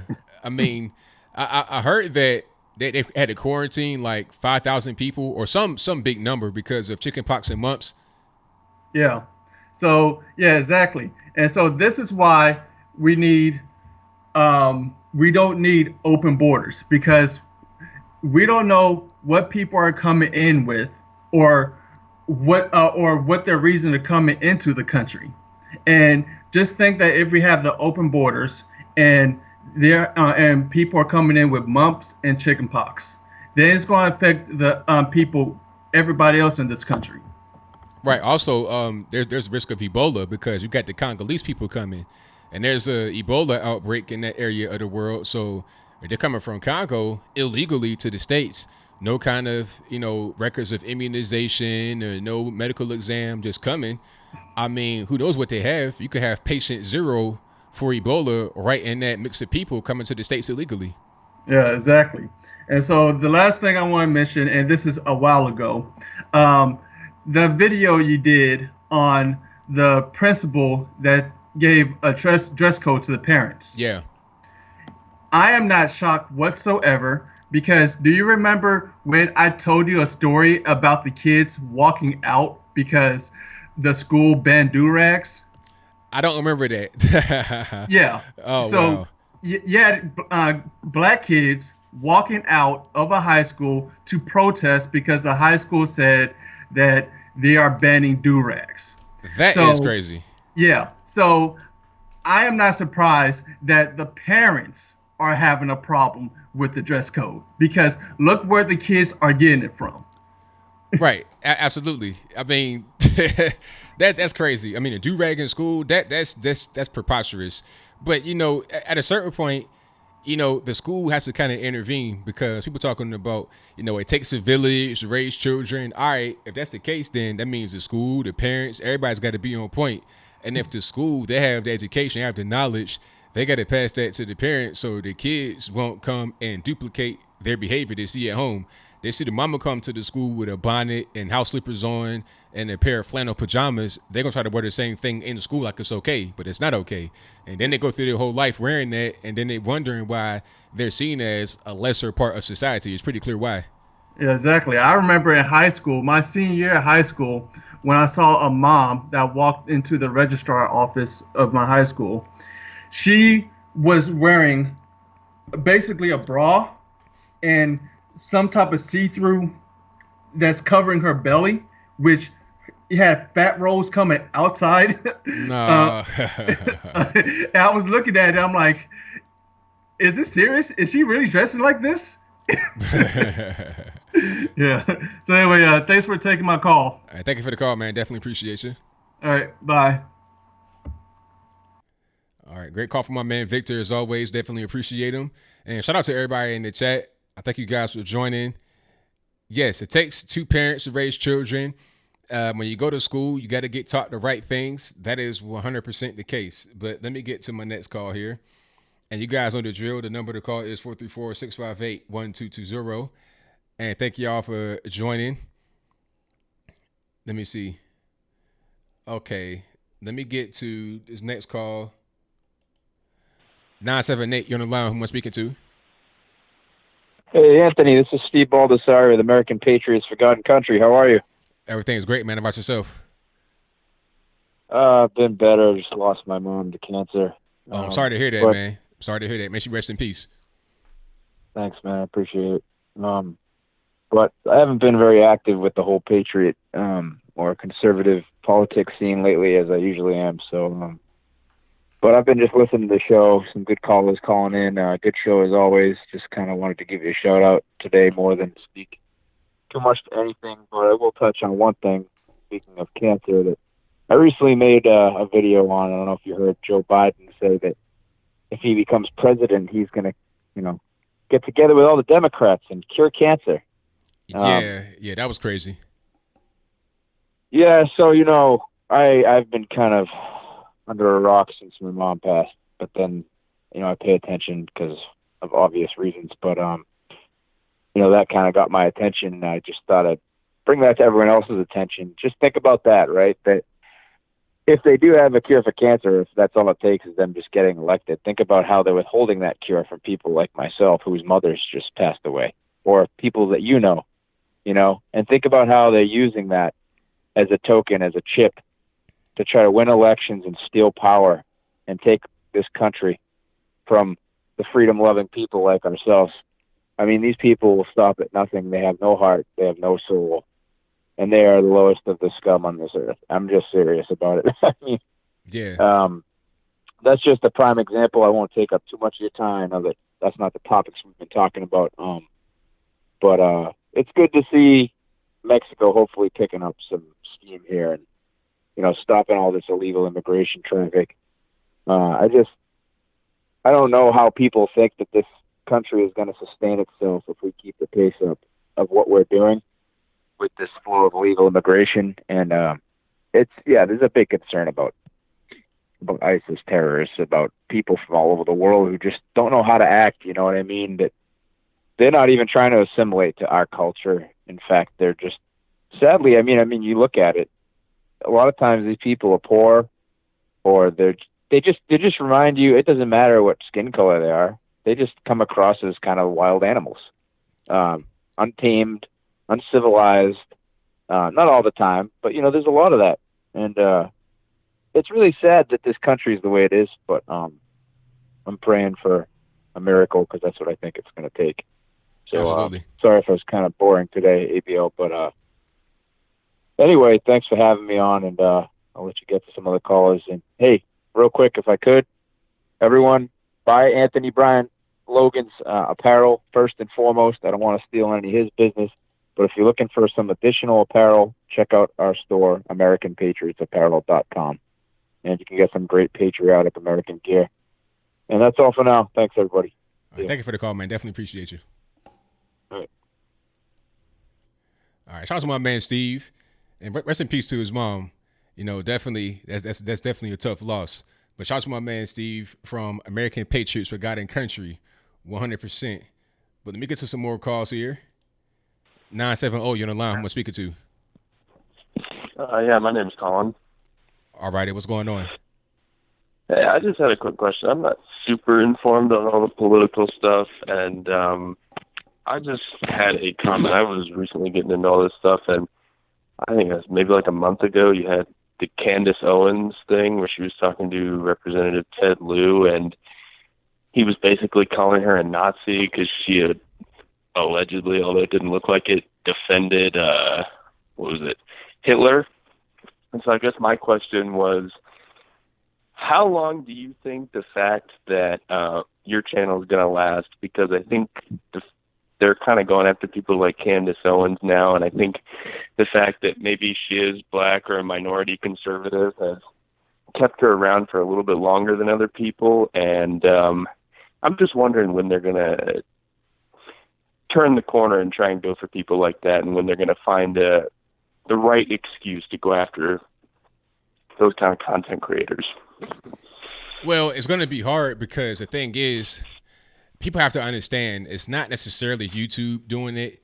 It's the advertisers by way of the media. Now, I'm going to explain briefly, and people may not agree, but this is what I know from being on the inside, like just observing it for the past about 3 years. What happens is the media will write a hit piece about certain people that are on YouTube. They're attacking YouTube. They're talking about, oh, YouTube is a place where, a bunch of hateful rhetoric gets harbored and people get radicalized. And I watched this person, they radicalized me, and then the whole thing with the New Zealand shooter, he was talking about Candace and other people. So things like that get out there. Media writes hit pieces and the advertisers get nervous. They're saying, wait a minute, are you showing my ads next to this person with those radical views? Although it may not be radical, the media puts it out there and people believe it. They could say anything. They could say the sky is green with pink rainbows and people will believe it. So that's the problem, is the media. So the advertisers react and YouTube has to react to the advertisers because, like, let's look at Steven Crowder. Perfect example. There was a lot of things that came out about him. They're talking about, oh, you're harassing this Latino gay male journalist. So it was one hit piece from Vox. Vox is a multi-million-dollar company. And then you had a bunch more pop up. Then it's like 20 articles from big name websites. The advertisers freak out. They're saying, hey, we cannot have our ads next to him because it'll make us look bad. There's a bunch of things out there about him. And if you don't take him down, what they're going to do is those that want him to come down, they're going to start attacking us. That was the case with Tucker Carlson because he said a thing about immigrants people didn't like. So since he was not removed from air, they attacked the advertisers, started boycotting them. Then it became a PR nightmare. And some people that had ads on his show fled. On YouTube, you can't put specific ads on specific videos. It's everybody's thing. So what they did was just take ads away from him totally. If they didn't do that, what could have happened was all the ads or a lot of ads would have been taken away totally from the entire platform. So he would have lost ads regardless, and I would have lost ads too. It would have been a widespread global thing rather than just Steven Crowder. So right. I say all that to say this. It's not even really YouTube that's doing it. It's the people that are controlling the media. They control the narrative. And it makes everybody react as a domino effect. Well, and my counter to that would be that, a lot of these people I see that are calling for the bans, their argument seems to be, when people give them crap about it for, oh, you're going to cause the death of the platform, they're like, well, these conservatives will keep using the platform anyway. Well, wouldn't the argument work in the reverse, where it's like, if you don't kowtow to this pressure to ban people like Carlos Maza and Vox are still going to make videos on YouTube. They're not going to stop. So what's the point of giving into it? Well, it only works when the people that are behind the advertising, the people that buy ads, buy into it. So if they write an article about somebody where there's not really anything to get them on, then it's hard for the advertisers to kind of get nervous. So if they don't get nervous, it don't really matter. So that's just kind of what's going on. I mean, that's really what it is. It's the money from the advertisers that is controlling it, and they are controlled in a way by the media because they're all about PR. They're all about how they look. That's what it's all about. I've bought ads before. I've been in media working in that side of it before. I know what it's about. It's about looks, appearances, PR. When you have negative looks, negative appearances, negative PR, that's going to hurt your bottom line, and you can't have that. So that's pretty much the dance that is happening right now. Oh, okay. Well, that was really kind of the point I wanted to make. So thanks for answering that. All righty. Bye. Thank you for the call. All right. Shout out to the caller. Yeah, hopefully that was kind of clear. I was kind of made discombobulated, but basically the media writes hit pieces. People that buy ads respond. And if they don't have their ads taken off of certain people's videos, which can't really be done unless a person is demonetized, so then they get no ads. If that doesn't happen, then they pull ads totally from the whole platform. And that's going to cause everybody to suffer, not just one person. That one person will still suffer, but rather than just having it be on their back, it'll be on all of our backs. But the thing about it is, you can't rely totally on ad money. You got to do private donations. You got to sell merchandise. You got to tour and do things like that. That's why they introduced Super Chat. That's why they introduced the Teespring thing, which has been great. You can have your products right up under your video. So you got to do things like that. Patreon is always good as well. PayPal, you got to do stuff like that. So you're not totally controlled by the advertisers, because if there's one bad hit piece written and they believe it, then what can YouTube do? They're pretty much caught between a rock and a hard place. If they don't react, they'll have ads taken away and they lose more than they would have lost by taking ads from one particular person or two particular people. You got to sacrifice some people in order to save the whole platform, when people that buy the ads, which funds the whole platform, pull them or threaten to pull them. But let me get to some more calls. Okay. All right, caller, you on the line, 617.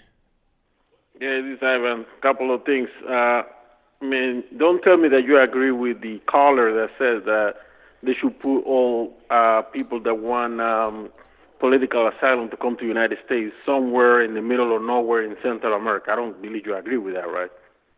No, I think they should stay where their country of origin.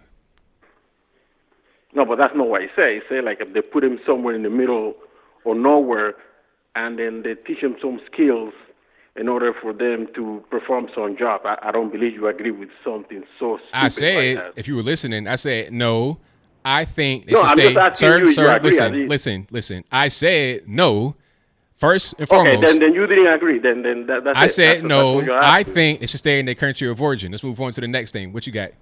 Okay, so about, I guess the guy was talking about when Candace Owens, Lou, the senator, called her a Nazi. He never called her a Nazi. That's what he never said that.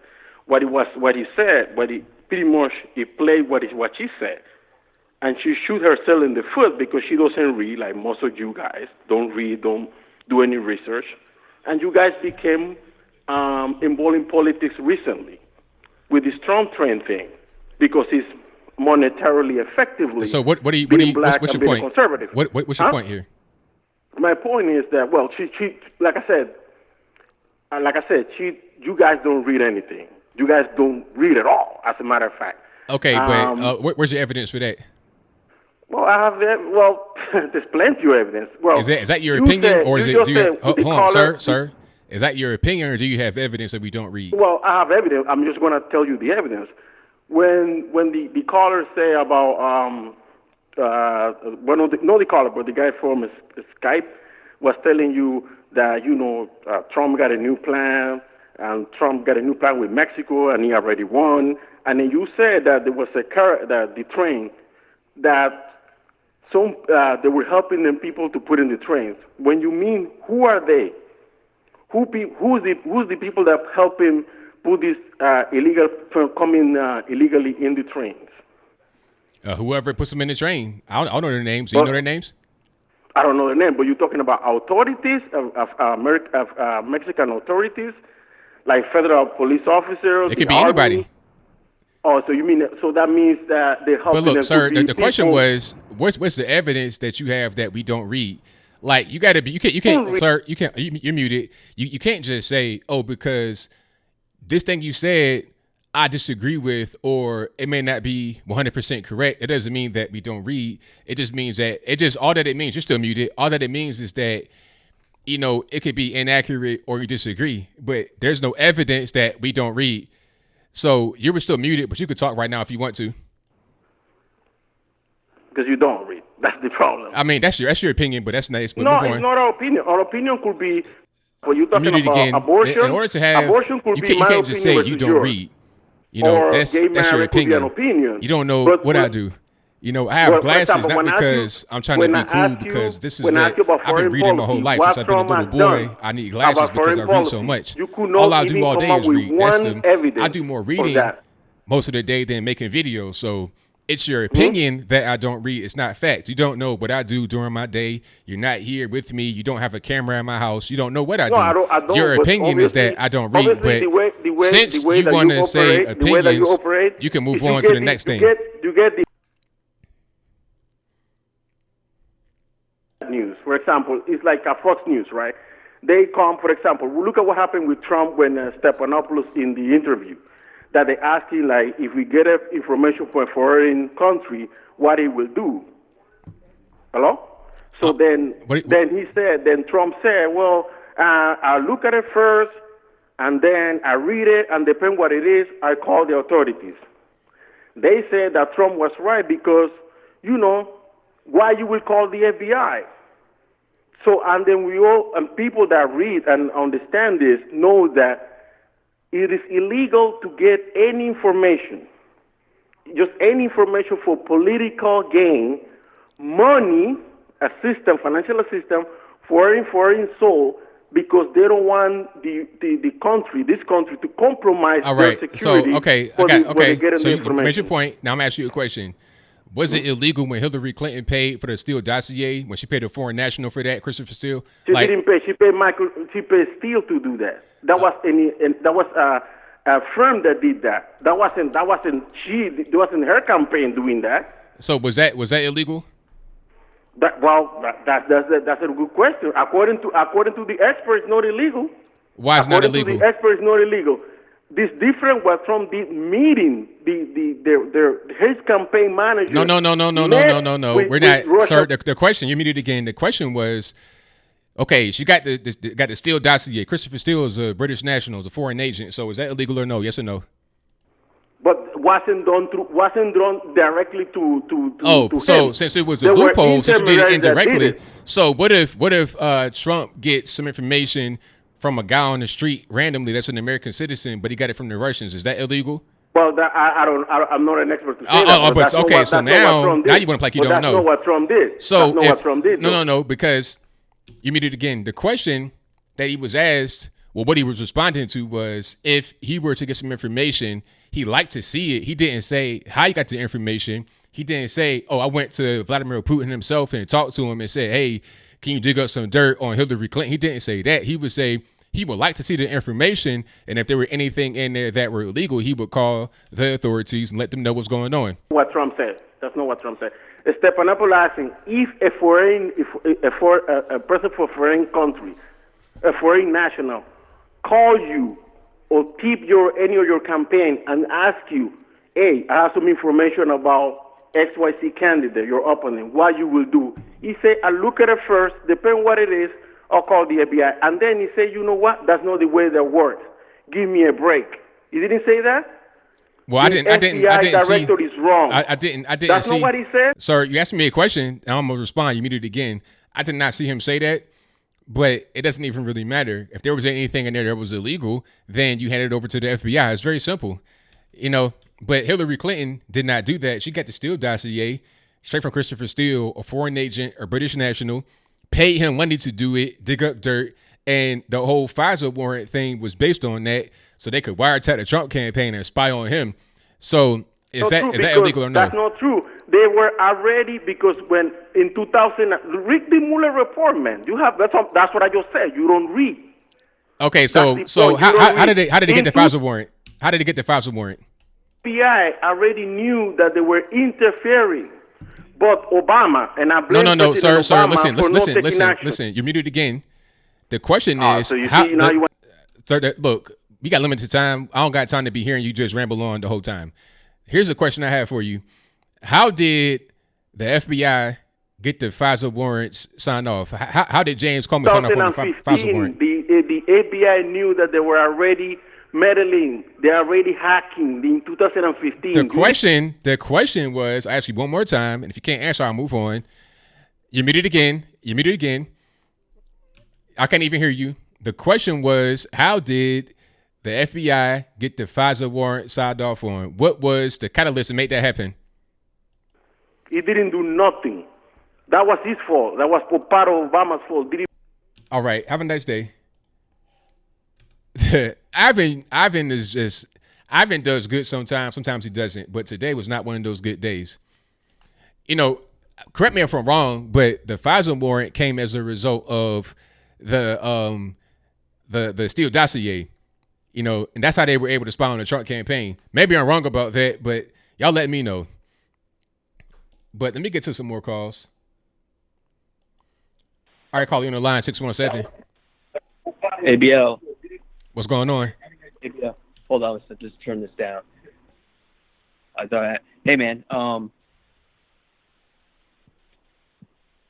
hear me? Yeah, I hear you. What's going on? Okay, sorry about that. This is Al from Florida. All righty, man. What's going on? I wanted to ask you. So first thing I want to ask you about, I'm trying to understand this illegal immigrant thing, because so you say these people come they're in Maine, right? So they're in Maine, and so what? How do they? So how do they? If they want to get benefits, right? Mm-hmm. What do they get? Social Security numbers or something? Like, how does that even work? Like, how do they get the benefits to them if they don't have citizenship? They don't have any paperwork or nothing. That is a very good question. I guess certain states have certain exceptions for people. I'm not sure about Maine's laws, but I know in California you're able to get health care if you're illegal and you're pregnant at any age. Now they're trying to get it to where you're able to get Medicaid if you're illegal in between the ages of 19 and 25. So I suppose they'll be able to get some type of welfare benefits. I spoke to a person in the West Coast in Seattle or Washington State somewhere, if not Seattle, and they were talking about how they worked in the welfare office and, the actual city hall, and they would have illegals come in there with no social. It'd be 11111. That's their number. They would come in there and they would still be able to get welfare some kind of way. Now, if you ask me about the mechanisms to be able to get it, I don't know, but they're able to get it some kind of way based upon the laws of the state. Yeah, that's just crazy because as a citizen, like, you got to go through all these hoops. Because I was on food stamps and different things a while back, years ago, and I had to go through all these hoops, and I needed all this documentation, and it was like, it's a big process, and you have to show, like, unemployment, you have to show your work, trying to find work and everything.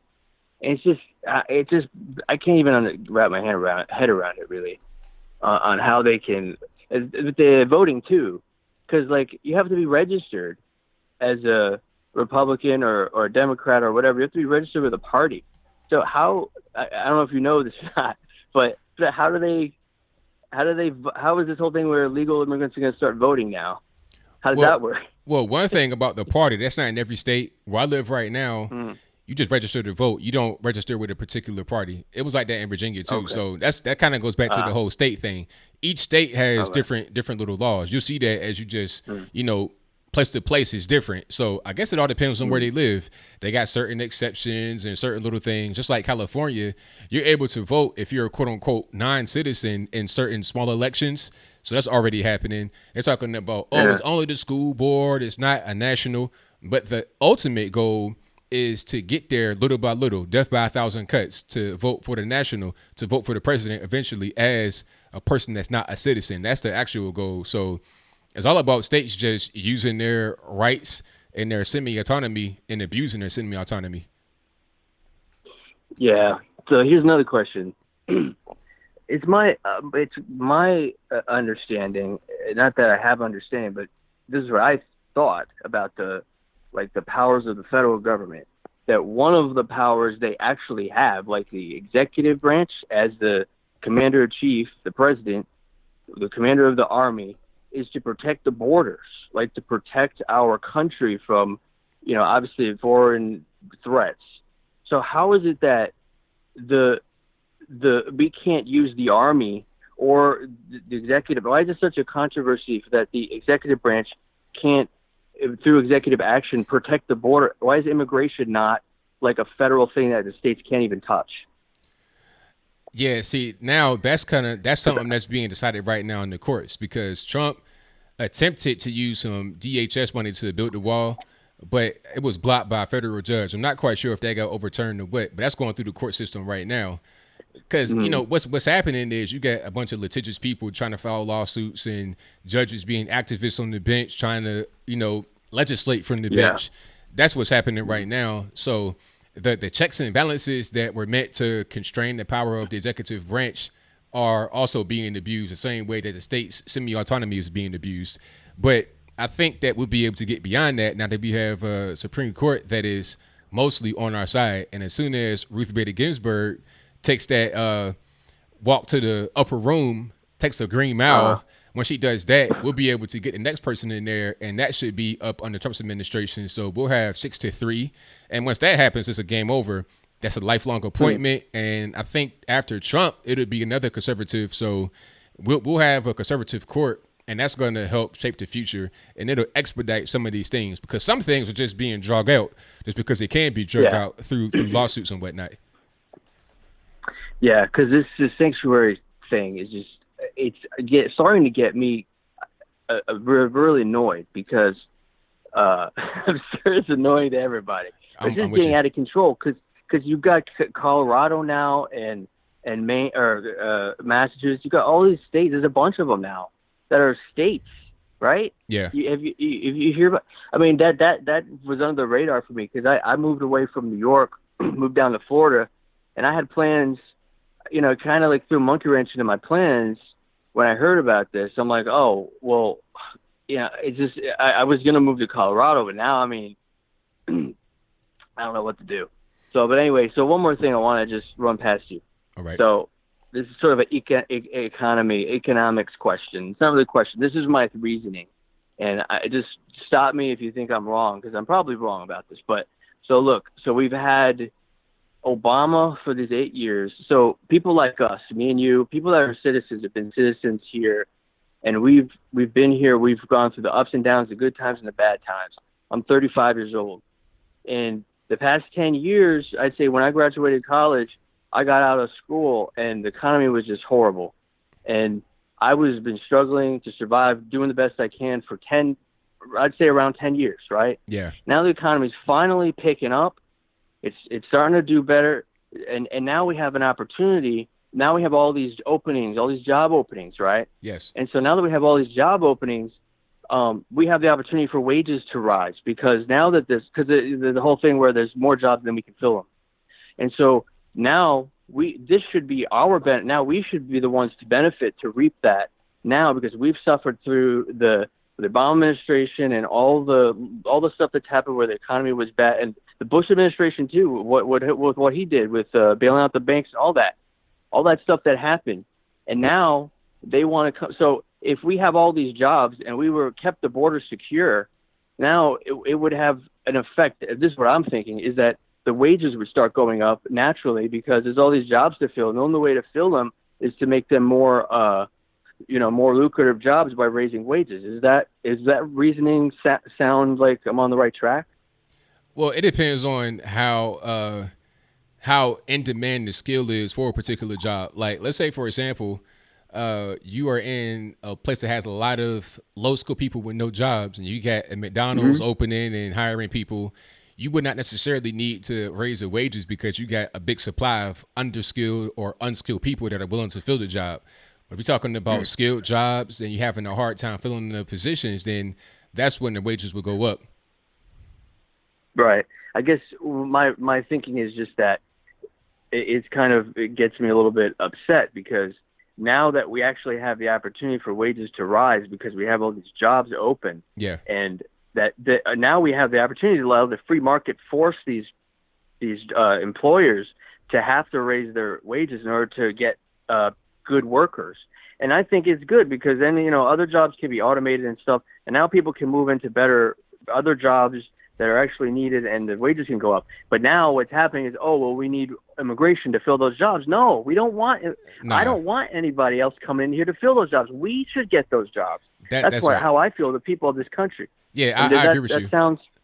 I'm with you. We shouldn't be having a better economy only to have the effects of it kind of nullified by having people that come in from other countries by the thousands every day.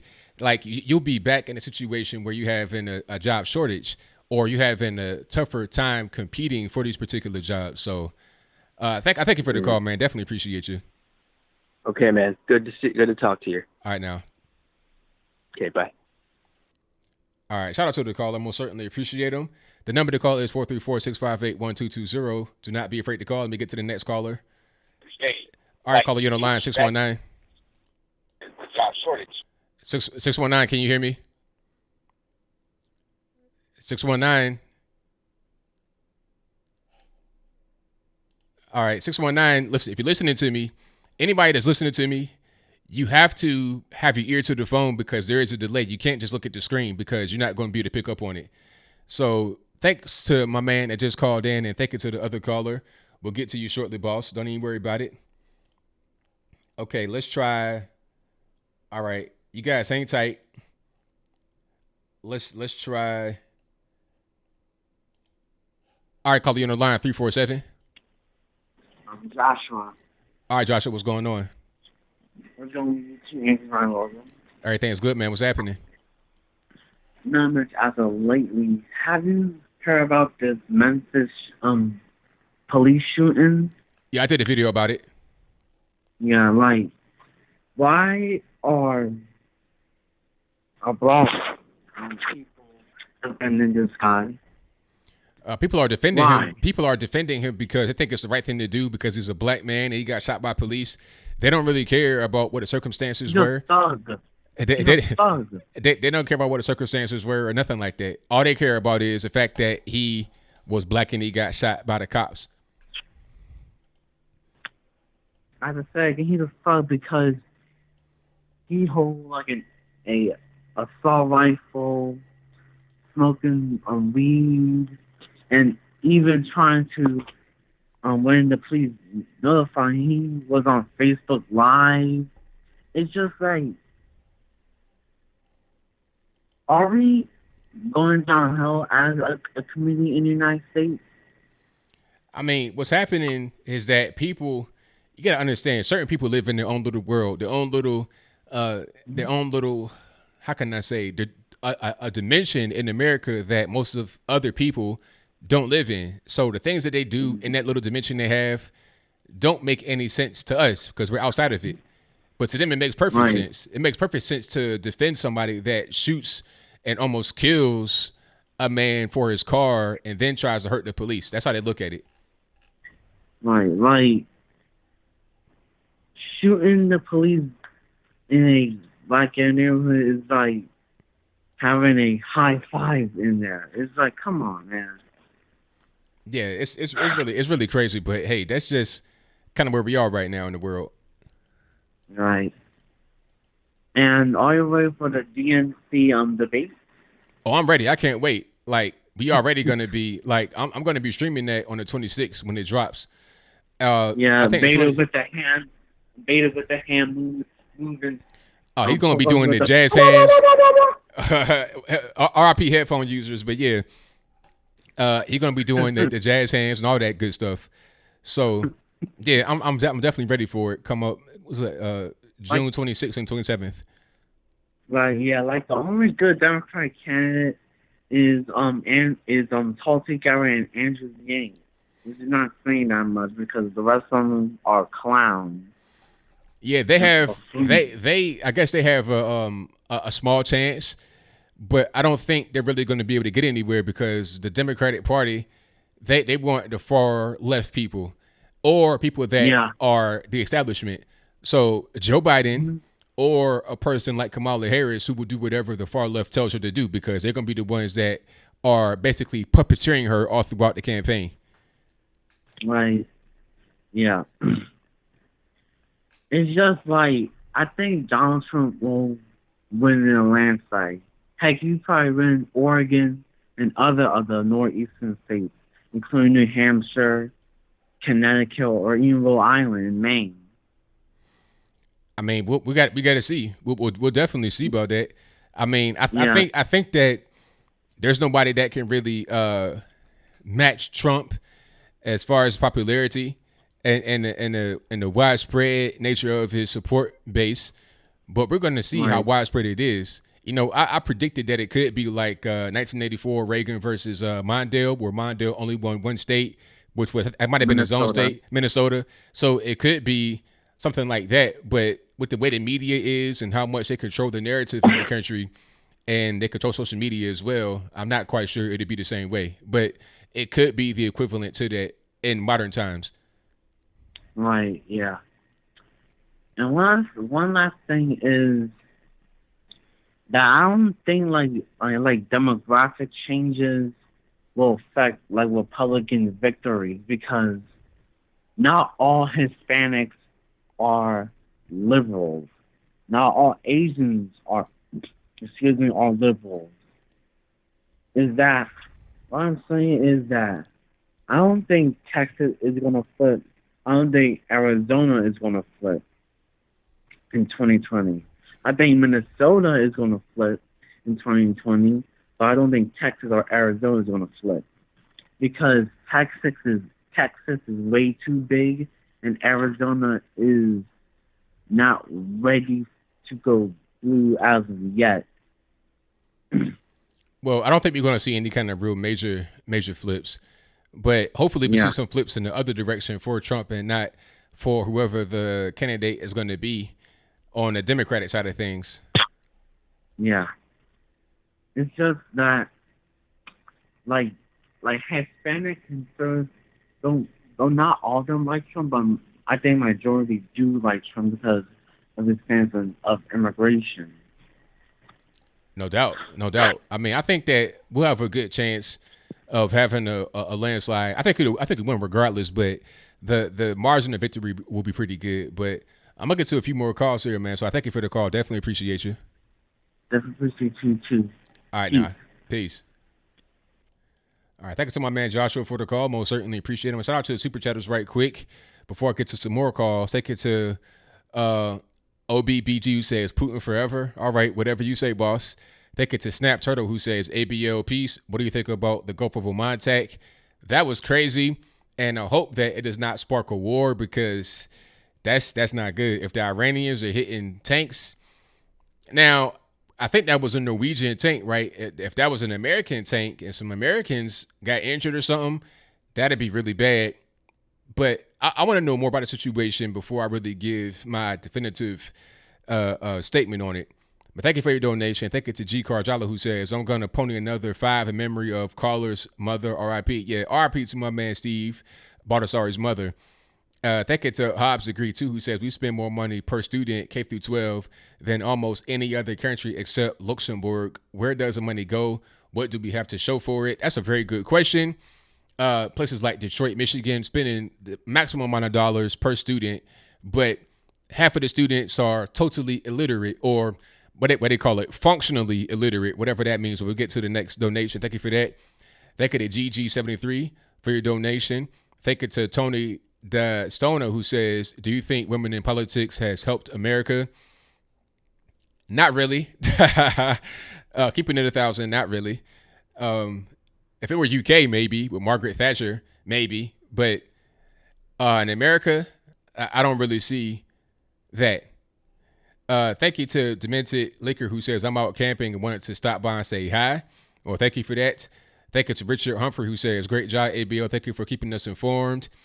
Thank you to Will Redding who says DNC already has their pick. The rest are just auditioning for vice president. Very good point. Didn't you think about that? Who's going to be Joe Biden's running mate? You know, is it going to be Kamala Harris? Now, if that's the case, that's going to look very bad.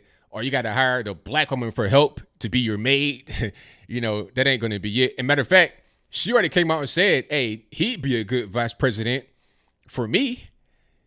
He has experience. So that's something to look at. Thank you for the donation. Thank you to Valerie Rogers who says Trump again, 2020, winning again, 100%. Thank you for your donation. Did I got everybody? I got everybody. Thank you for your donations on Super Chat. Most certainly appreciate me. Get to the next call though. And the phone lines are pretty jammed, so I'm gonna try to get to everybody as soon as I can. Nippin, what's going on with you, boss? Not much. How are you doing? Everything's good, man. Can't complain. Yep, a new hat today. Oh, see, got the MAGA. Yeah, I have this one as well. Yes, indeed. Yep. So, how's everything doing? And let me just turn the music off. I was playing in the background while waiting. All right. Everything's good, man. Can't complain. Yep.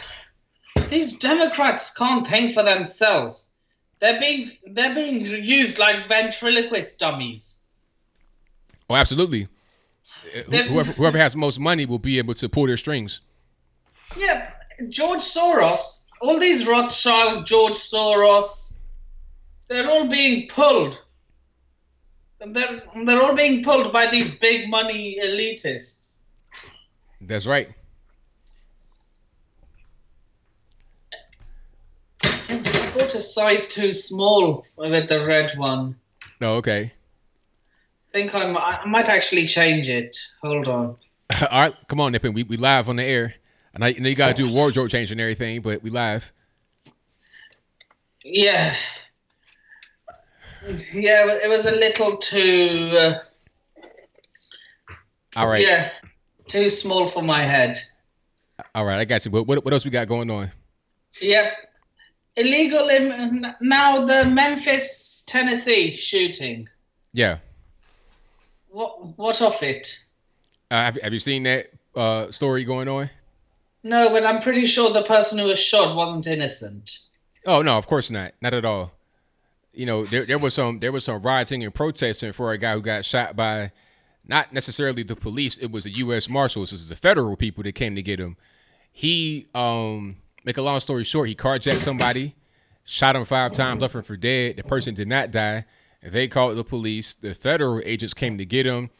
He gets into the stolen car that he had from the guy where he shot and almost killed him and tries to run over the federal agents, rams their cars.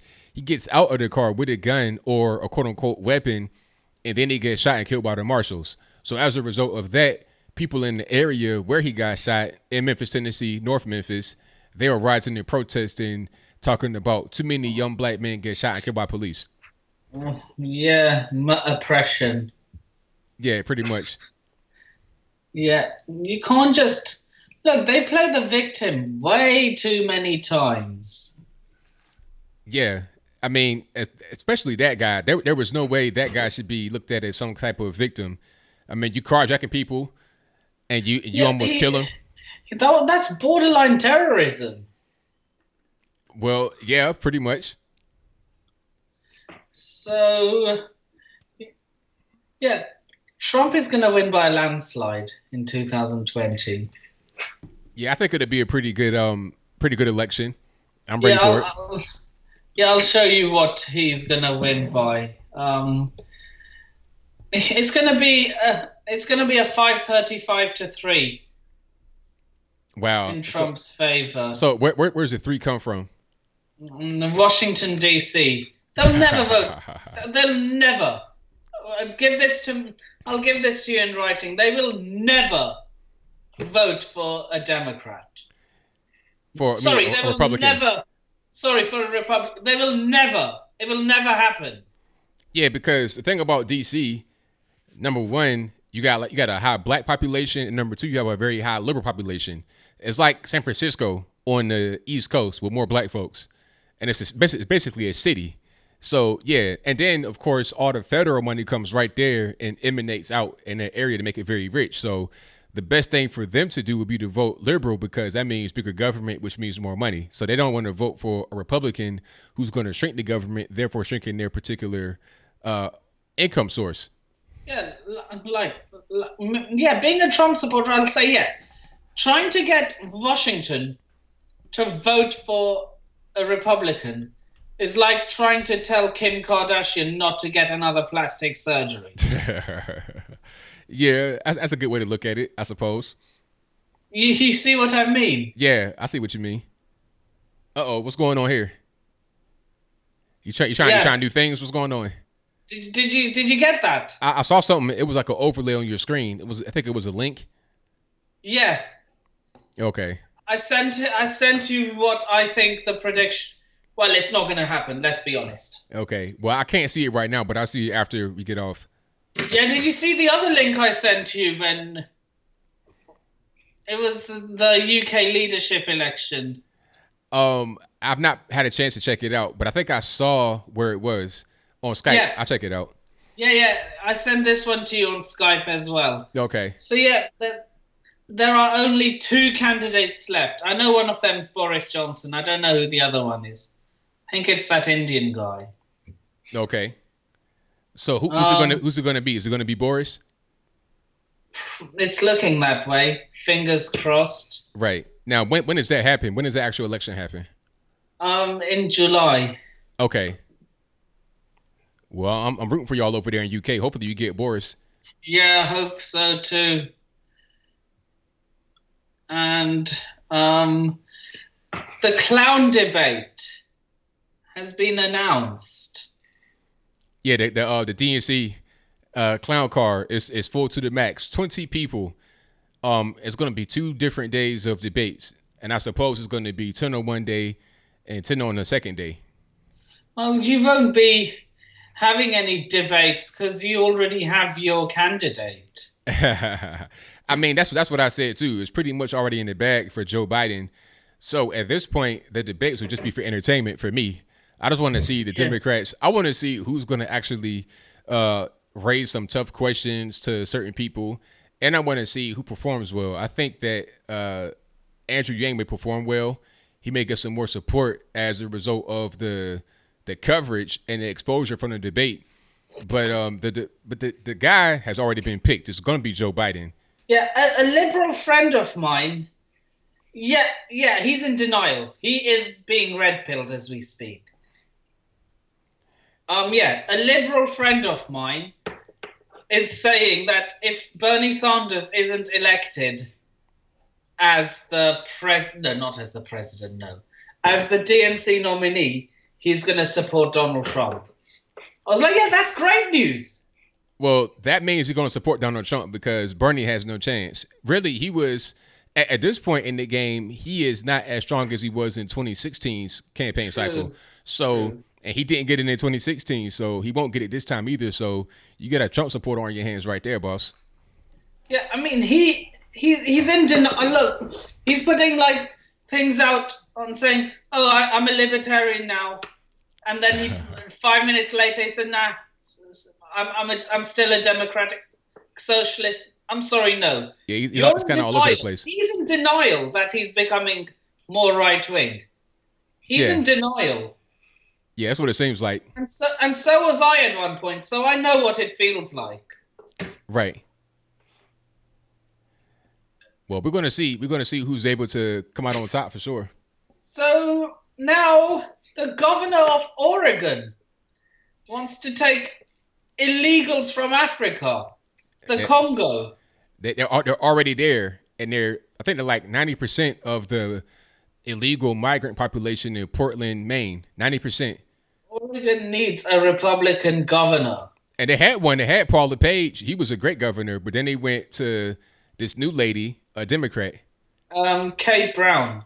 Yeah. She's not in there now, isn't any? Yeah, she is. She's still the governor. I thought it was someone else. Nah, it was Paul LePage, and then it was her. Hold on. Yeah. Let me see. Nah, pardon me. Janet Mills. That's her name. Janet Mills. Portland, Maine. Hold on. Maine. Maine. Yeah, not Oregon, Maine. Oh, sorry, because the Portland I know is in Oregon. Okay. So Janet Mills, she's the governor of Maine, is she? Yes. Well, Maine is a rather, it's a purple state. Well, we see that, unfortunately. Well, they have an independent senator and a Republican. Mm-hmm. So, did you know that Angus King used to be an entertainer on TV? I did not know that. Oh, yeah, before going into politics. Well, I had no idea. Well, so was Al Franken. Yeah, I knew about Al Franken. He was on SNL back in the day. But Nippy, I don't mean to cut you right here. Democrats were. All Democrats were. Yeah, they were. Reagan was too, but not like the rest of them. He was a respectable kind of guy. But I got to cut you right here, boss. I got a bunch of more calls on the line, so I appreciate you for calling in as always. Yeah, we've covered everything today, haven't we? Yeah, Memphis, we've done that. DNC debate, done that. Yeah, I think we've done that. So. Okay, well, thank you for the call as always, man. Definitely appreciate you. It was nice catching up with you. Oh, always. I shall see you on Thursday. Yeah, Thursday your time, Wednesday my time. Yeah. Speak to you then. All right, Dan. Take care. Peace. Peace. All righty. Shout out to Nippin for the call. Most certainly appreciate him. And shout out to everybody watching. Please give the video a thumbs up if you're just now joining. Share the video. Like the video as well. and do all that good stuff for me. Helps out tremendously. And thank you to everybody that has donated. Did I get everybody? Thank you to Nico, who says Trump's recent approval rating among Hispanics is about 50%. Wow, that's pretty big. That's very big, actually. Shout out to Trump for that. If he can get a lot of the black vote, a lot of the Hispanic vote, and keep the same or more of the white vote, who can beat him? It's the numbers just aren't there. All right, Nico, what's happening? Anthony, what's up? I've been really busy. I see, man. What's going on? Well, I gotta say, something groundbreaking is gonna happen with my life. And to be honest, I think it's safe to say that I might actually be, since I live in California, I might be going down to Los Angeles. I might actually be a model. Okay. All right. So, like, I know you were talking, you were saying that before, that you got approached by somebody in the industry. Well, yeah, but at the time, I'll admit, I was too shy. I was actually too shy to do it at the time. And at the time I was called back, that was also when the Harvey Weinstein sexual assault scandal broke out. So I kind of withdrew, so I kind of backed out a bit and started working in a warehouse 12 hours a day. Now, how tall are you? I'm 5'11", actually. 5'11", 6 feet tall. That's not bad. Yeah. Yeah. Is that I feel like I'm more than ready, Anthony. And it's what my friend told me. He said, dude, you're not, he says, I think sexual predators would be scared of you, Nico. That's what my friend told me. Yeah. You know, that's one thing, because Hollywood people will try you, but you got to be able to defend yourself and be ready. Some people don't want to defend themselves and they're not ready. And that's how things happen, unfortunately. Well, that's the thing I gotta say, is that because I told you before that I'm in the autism spectrum, and there's always that speculation that people with autism are often easy to manipulate, when necessarily that's not true, because I'm saying this from my experience, and I've been manipulated most of my whole life. And I just want to say this, is that maybe that's the reason why I don't take this racism stuff so seriously, especially during these times where people cry wolf about racism or prejudice towards, I guess they call it ableism, if that's even a word nowadays. Right. But that's kind of the word I've heard from the social justice rhetoric. But I guess that's a word, but I don't really take it too seriously, because when you easily get offended, I learned is that you're much more easy to manipulate. 100% correct, because they use that easily offensive nature against you. Oh, yes. But jokes aside right now, life's been really eventful for me. But I just want to say this, is that have you heard of this guy called this rapper named Vic Mensa? Yeah, I've heard of him. Have you heard about his recent video, his music video about him putting white kids in cages? I think the video is called Camp America. Have you heard about that? Yeah, I saw that. And then he says that it doesn't happen to any white kids in anywhere around the world. What do you think about that, Anthony? Because I think that's really audacious. He's just trying to get some attention based upon the current news cycle, because he understands that these things that he's talking about have a lot of buzz all over the internet, social media, Instagram, Facebook. So he's just trying to get attention and trying to get some views to his rap career, which is not necessarily that popular right now.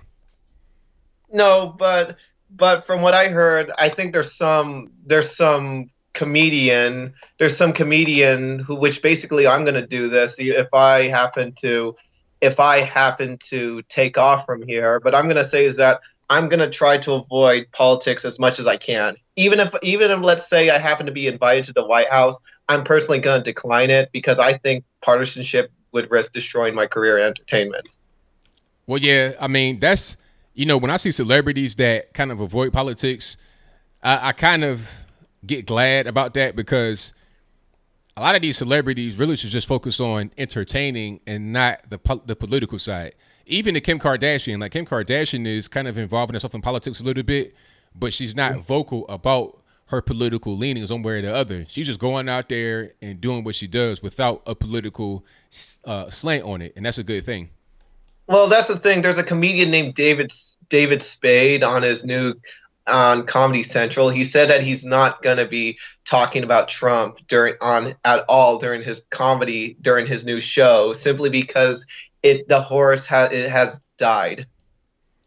Right. Yeah. You're beating a dead horse and you keep bringing it back. It's like the horse is dead, so ain't no sense in continuing to beat it to death. I mean, he's trying to avoid what the trope that's become the center trope for many late night comedians in recent times. Right. Exactly. I mean, that's what comedy's supposed to be, right? It's not supposed to be about partisan rhetoric. It's supposed to be about, well, why everyday life sucks, why going to work sucks, why coming home to your kids sucks, why going to church sucks, why everyday life sucks. That's basically what comedy is supposed to be about, right? Like satirizing everyday life.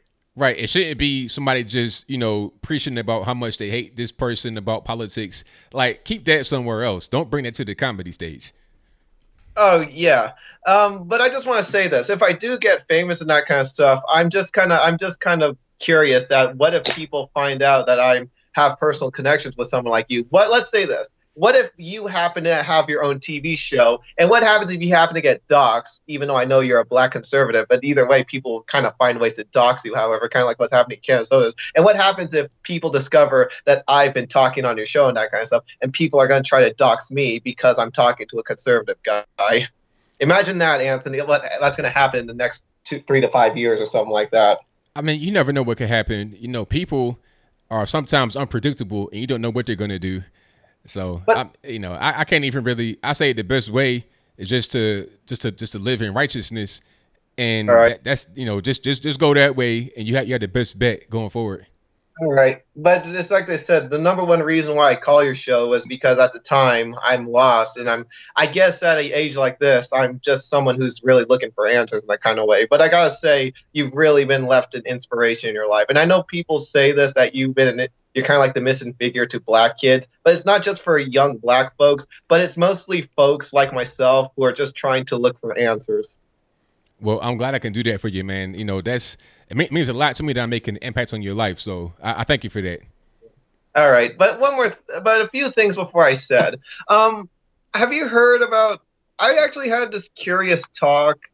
Well, it was about this talk, but have you heard about the California homeless crisis, which has gotten more and more abysmal, especially in Los Angeles? Oh, yeah. I've definitely been watching that. It's really crazy. Diseases. And yet there's the LA Times, out of all places, the LA Times. They actually said that the Democrats because you've heard about the clown car that was happening in California. Yeah, all the people that were getting dropped because of sexual assault allegations from the Democratic Party.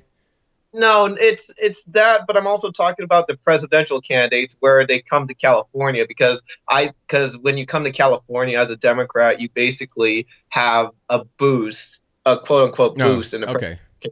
But then the LA Times is actually criticizing them for not talking about the problems that are happening within California.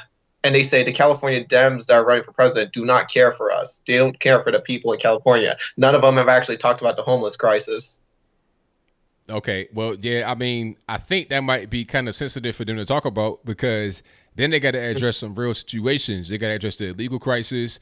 They got to address the opioid crisis. They got to address things that they might not be prepared to do. So they're going to avoid it just for political purposes. Yeah, and it was kind of funny. That guy, one of the guys named Eric Swalwell, if I pronounce his name right. I remember seeing this video months back, but I actually never talked about this. I think he did. I wasn't sure if this video was on Fox or something like that, but he said something that I am no ordinary white guy running for president. I understand my privilege, and I understand being oppressed. That is hilarious. That is absolutely hilarious. But I mean, it's almost to the point where you got to do that if you're on the Democratic side of things, because the Democratic Party has had this whole platform of white man bad for the past few years now. So if you're a white guy coming in there, you have no support, you're kind of unknown, you got to do something like that if you're on the left. So I'm not surprised at all. I think Beto is doing the same thing. Beto is trying to pass himself off as a Hispanic, calling himself Beto. It's like, so your name is Robert Francis. Just stop playing games here. But I think that's a little insulting to pretend that. I think that's really insulting and downright racist, ironically, to claim that you're Hispanic, to claim that you have some Hispanic ancestry, or even Pocahontas having the Native American ancestry just for the sake of power. Exactly, 100%. All right, but I think I'm going to cut it off right here, Anthony, because I know that you seem to be really blowing up tonight. So I'm just going to drop it here. All right. Well, thank you for the call, man. Definitely appreciate you. All right.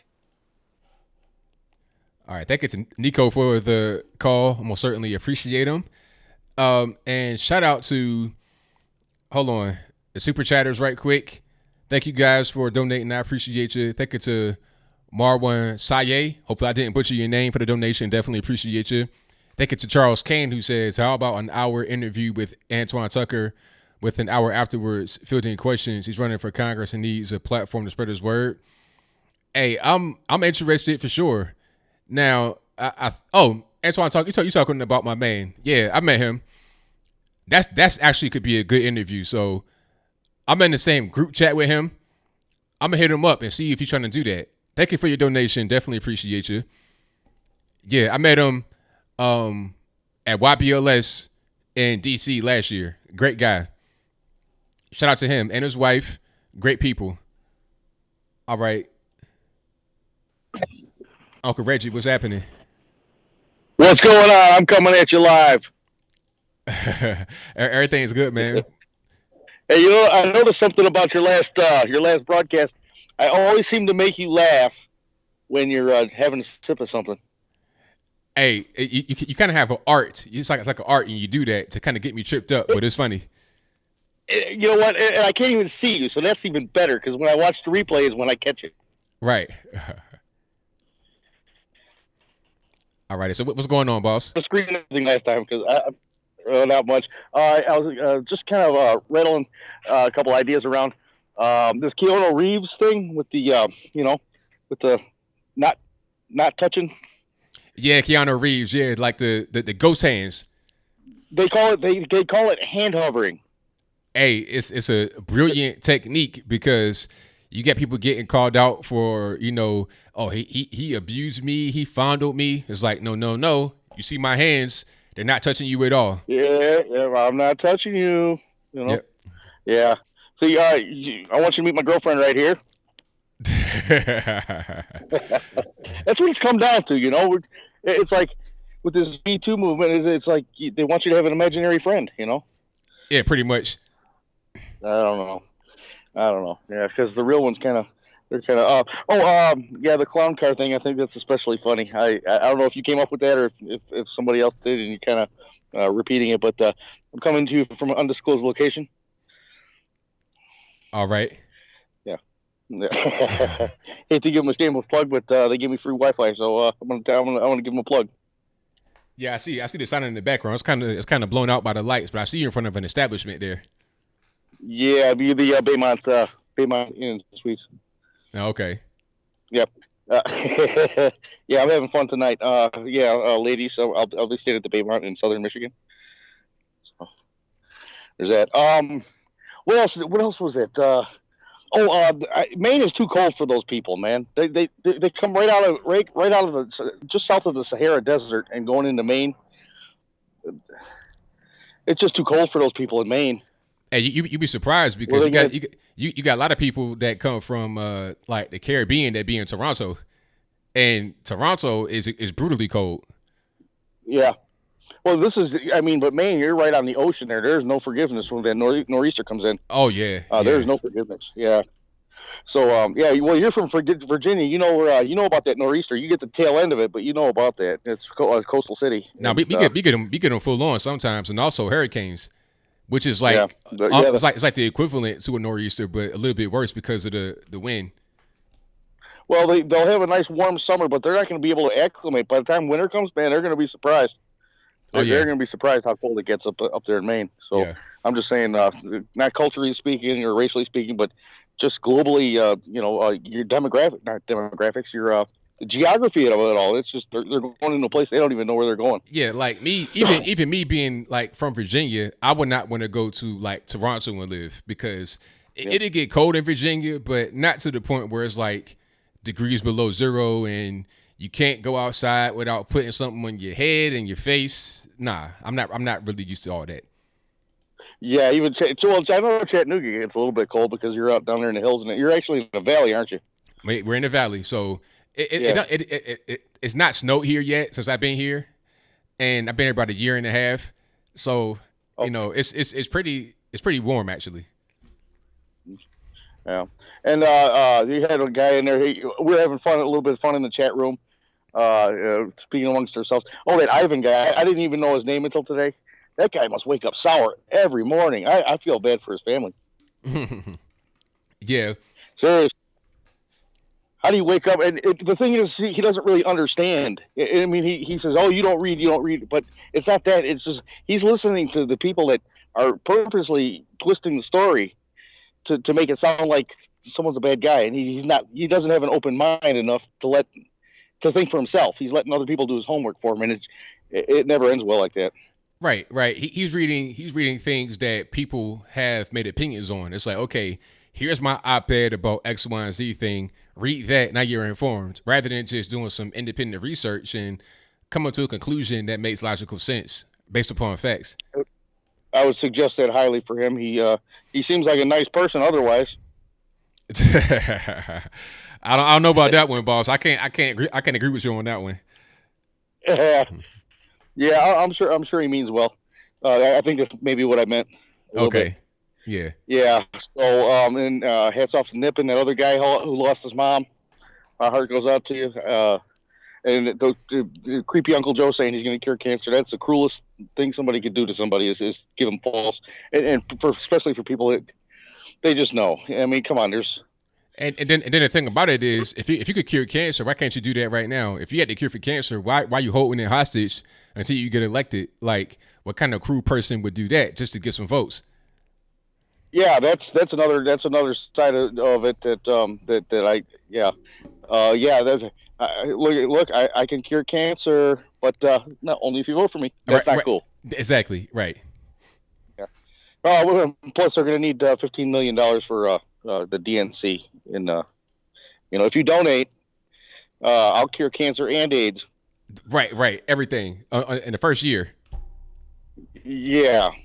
So that's. I mean, they're all pipe dreams. We know those. We know what's going on. We know the score. And like you said, the clown car and all these current events are just ridiculous. I mean, I just outlandish, and the claims they're making, and they're just one-upping each other. All they're doing is one-upping. Well, I'm going to do this. Well, I'm going to do this. I'm going to do this and this. And, I'm going to give you free school. I'm going to give you free school and health care. I'm going to give you free school, health care, and a free ride to school.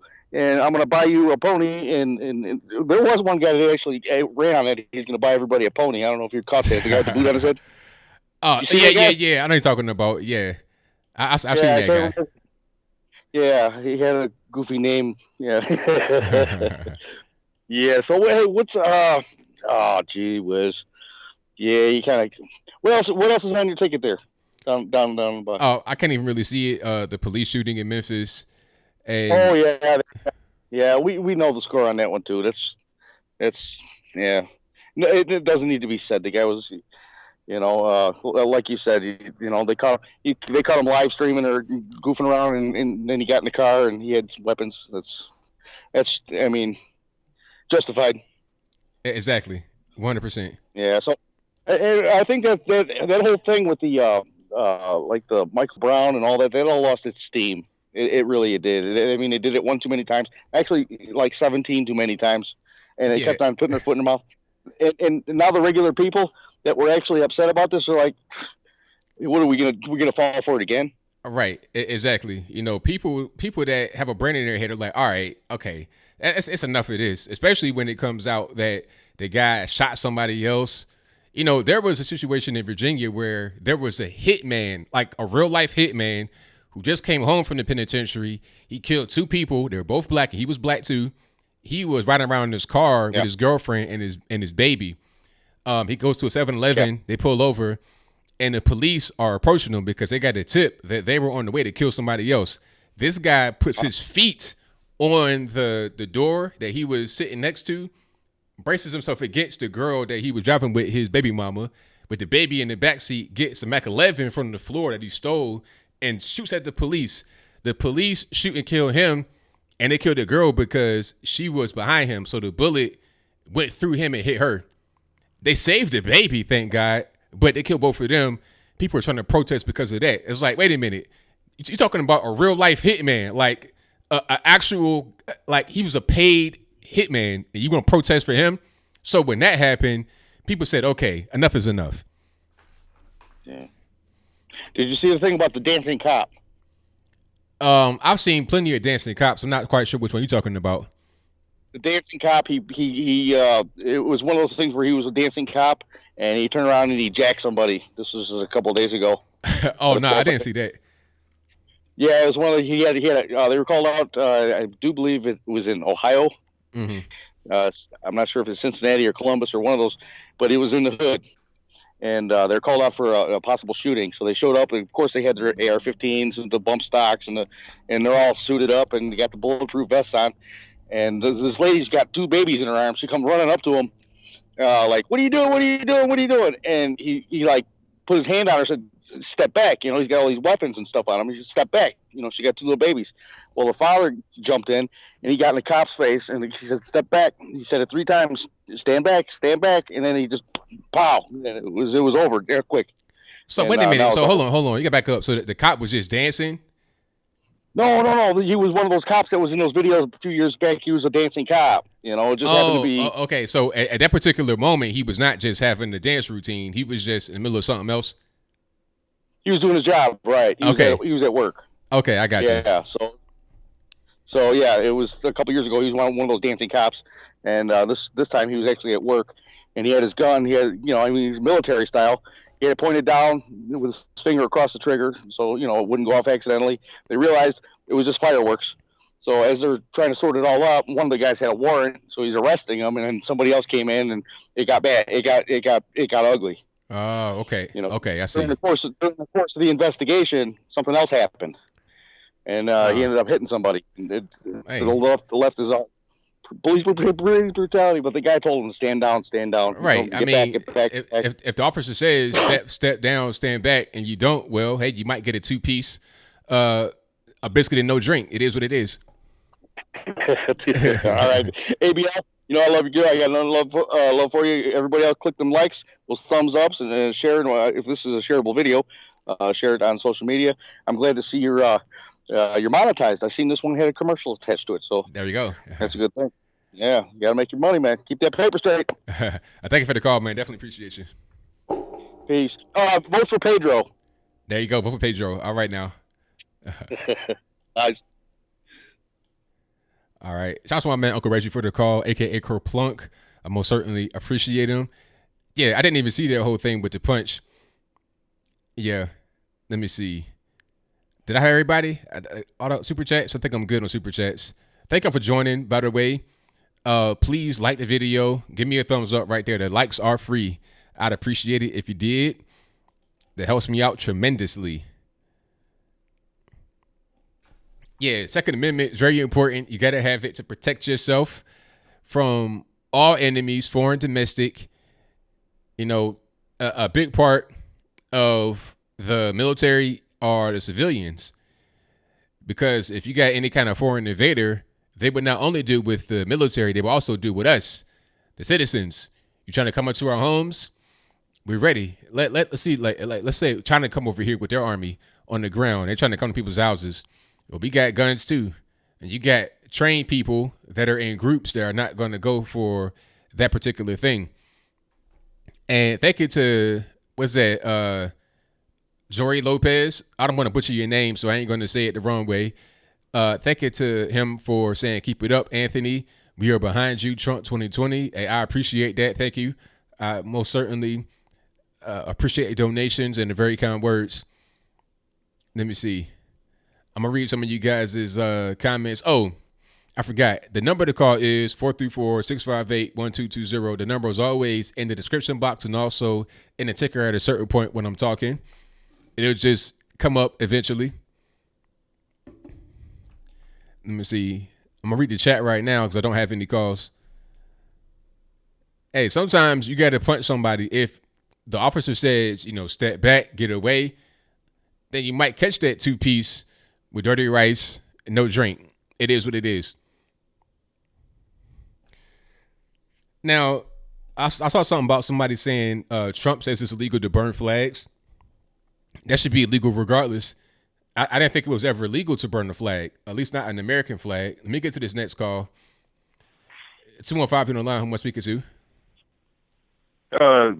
Let's go with Joseph. All right, Joseph, what's happening? I'm just, I don't know, just looking for some perspective. You know, it's like all this stuff going on. All this stuff going on. You're breaking up a little bit. You're breaking up a little bit. Okay, can you give me 1 second? I can go upstairs. Give me 1 sec. All right, go ahead.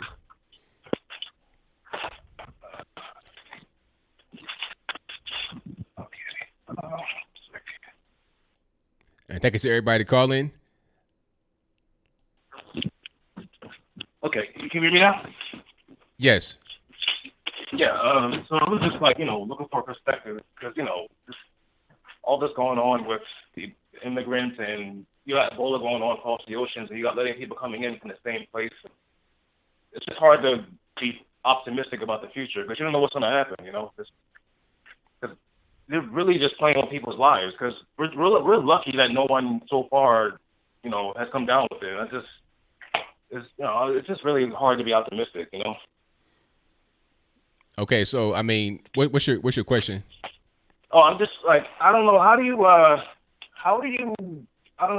keep going, given the times we're in? Like, how do you stay motivated and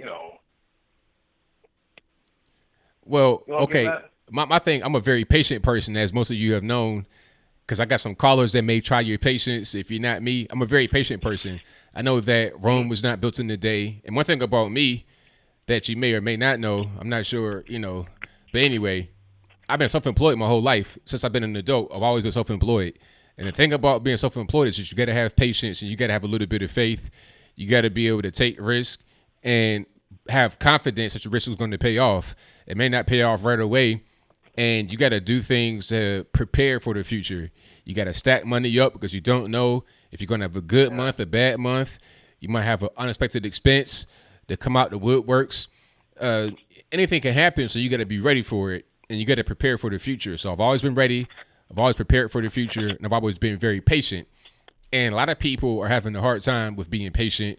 They're looking at certain things happening. They're thinking, okay, the wall's not getting built fast enough. The problem with the immigration is not getting dealt with fast enough. But you got to have patience and understand we got to play the long game. Look at other nations like China. China is playing a long game. They're looking at how their country is going to be 100 years from now, 200 years from now. I think that regular citizens, even if not that long, you got to think into the future, set things in motion right now that are going to affect the future, and also things you could do right now to help yourself get through whatever you got going on. So that helps me continue on is the fact that I know that I'm doing things that are laying the groundwork for the future, and also that I'm doing the right things and making the right choices right now for my life, if that makes any sense. Yeah, it's like, I'm not like negative. I'm in the darkest before dawn mindset. I'm trying to become a programmer and I'm trying to, get ready for the future. But it's like, sometimes it's hard because God forbid Ebola breaks out and now you got to deal with that. Like you feel like you're working for this future, but then all of a sudden you got a disease to deal with. I'm in Philadelphia, so I'm not really worried as much about like the whole immigrant issue. I don't think it could happen here as easily as it could in Maine, but you never know. I mean, I'm not trying to be like it could happen. Anything could happen, but anything can happen. Yeah, I'm trying to stay positive.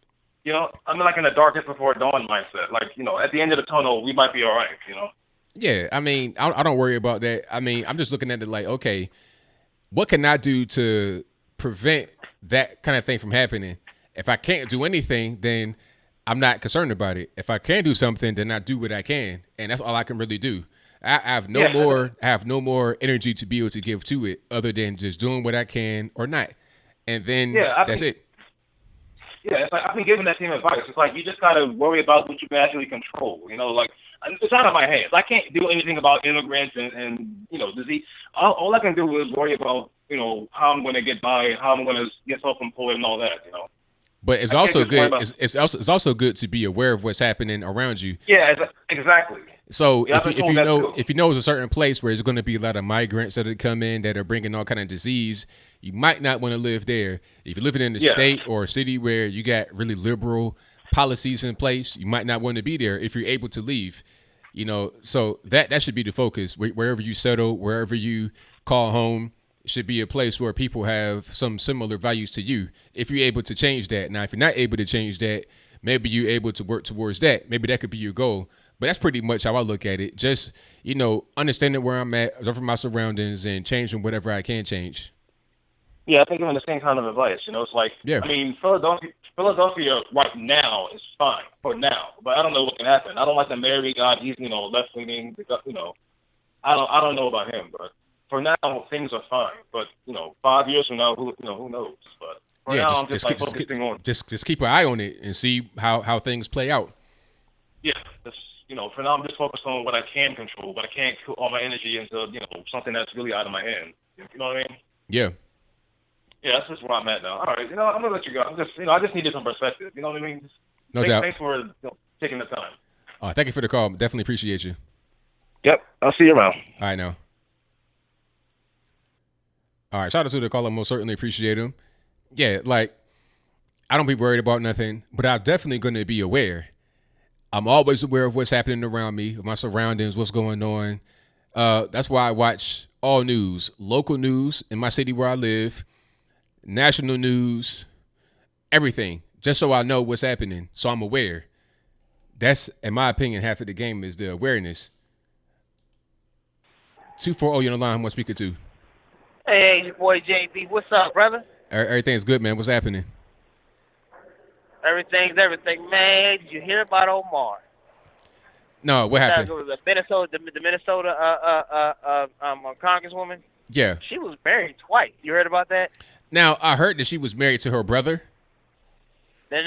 She was married twice, but she was never divorced, so they filed double taxes. So she committed a fraud. She might be getting locked up pretty soon. Oh, but she was a bigamist. She was married at the same time to somebody else. Yeah. Okay. Yeah. But then she tried to say, "Well, I did religious divorce. That doesn't count. You can't file. Y'all both can't file joint taxes in." Yeah, this ain't Sudan. This is United States of America. So you got to go through the legal right. You got to go through the legal process here. Exactly. I have no problem with religion or anything. I have no problem with religion. It's the fact that I hate the fact that she's just constantly just pushing these narratives of just negativity. Would you not agree? Yeah, I mean, her whole thing is like she didn't grow up in America. Like she's behaving as if America didn't rescue her from Sudan. Like she didn't come here as a refugee. You know, like she's acting like America's this bad place, even though it saved her. So it's just weird. Hey, I'm not going back to Africa. I don't know about you, brother. I'm cool where I'm at, brother. Cool as a cucumber where I'm at. You feel me? Hey, you know what? I never been to Africa, and I'm not going no time soon. So I'm good right here. You know, my thing is, okay, you got a boatload, almost literally, of not Ugandans, of Congolese people trying to come here. So why would I go the other way? It seems like you got more coming here than you do going there. So logic would say, stay where you are. This is the best place to be. That's where I'm at, too. You know what I'm saying? A lot of people don't understand that notion. Yeah, they don't understand that. They don't get it. They're thinking, you know, oh, no, America's a bad place. No, it's not. If it's so bad, then why is the whole world trying to come here? Legally and illegally. I know. Exactly. You know what I'm saying? Yeah. You know what I'm saying? And the thing about it, so many people don't understand that. You see what I'm saying? They don't understand how blessed we have it here. And you got to protect your sanctuary where you live at. You know what I'm saying? No other country can you go somewhere and start from nothing and be something. Nowhere.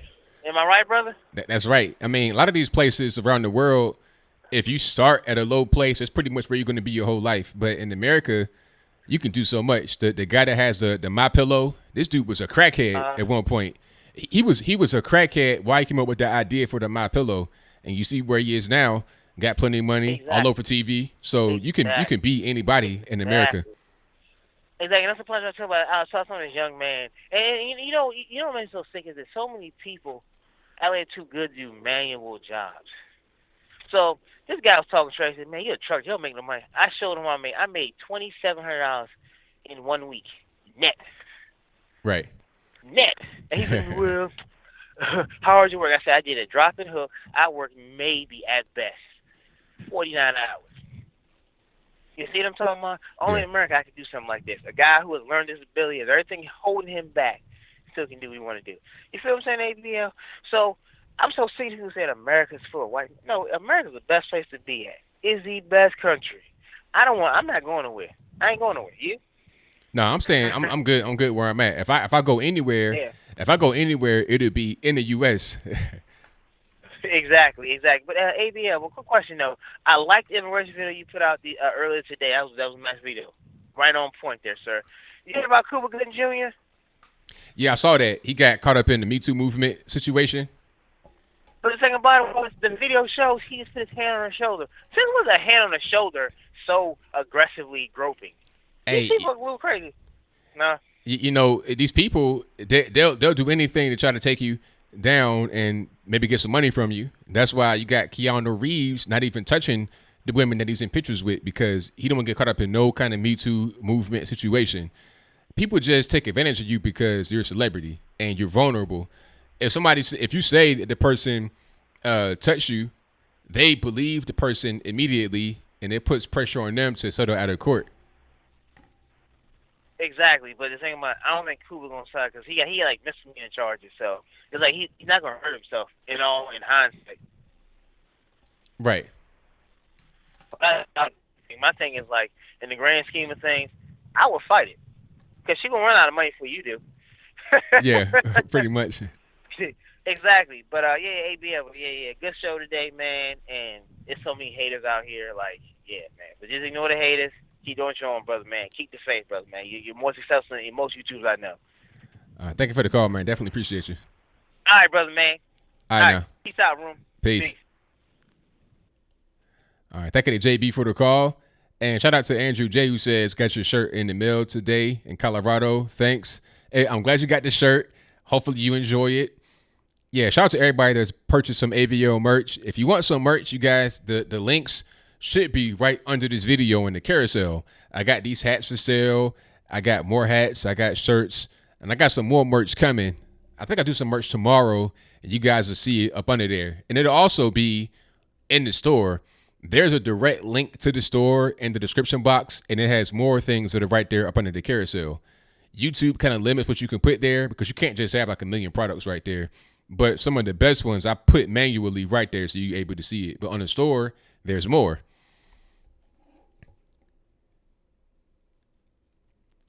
Yeah, now Cuba, that's right, Stephen Kemp. Cuba Gooding Jr. played Ben Carson in the biopic called Gifted Hands. This was before the Obama breakfast speech where Ben Carson wrecked Obama like he was his daddy. It was really painful to see Obama's face and the way he was moving. It was like he was embarrassed. It was like getting spanked by your dad in public. That's what it was. But I'm glad that he did it because it had to be said. 1,000%. Now, the whole thing with open borders, I think that would be part of the UN plan. If we have open borders, thank you to Bill from the Hills for posting the link. I appreciate it. But if we had open borders, what would be the result is you would have the United States become more like India or like certain parts of China. It'd be second world. Not quite first world anymore, and not quite third world because of the infrastructure. But I tell you what, there would be some cities and some places where you would have third world conditions, like San Francisco, where it's like that right now. You got really rich areas and then really poor areas. That's what it would kind of end up being like. But let me get to my next call. All right, call you on the line, 956. Hey, Brian, how you doing? Everything's good. What's happening? Yeah, I mean, I want to call about the immigration issue. I mean, what do we do at this point, you know? I mean, I feel like we need to, like, actually take force and actually force these people out of this country because, like, obviously, nothing's getting done. Well, see, now you got an issue with local agencies not working with the federal agencies.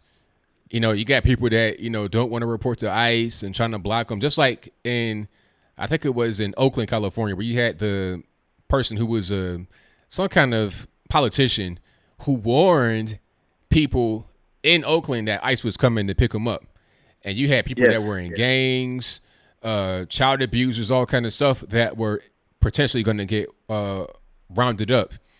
So what you have are just politicians that are allowing it, and the poorest southern border. So that's really what's going on.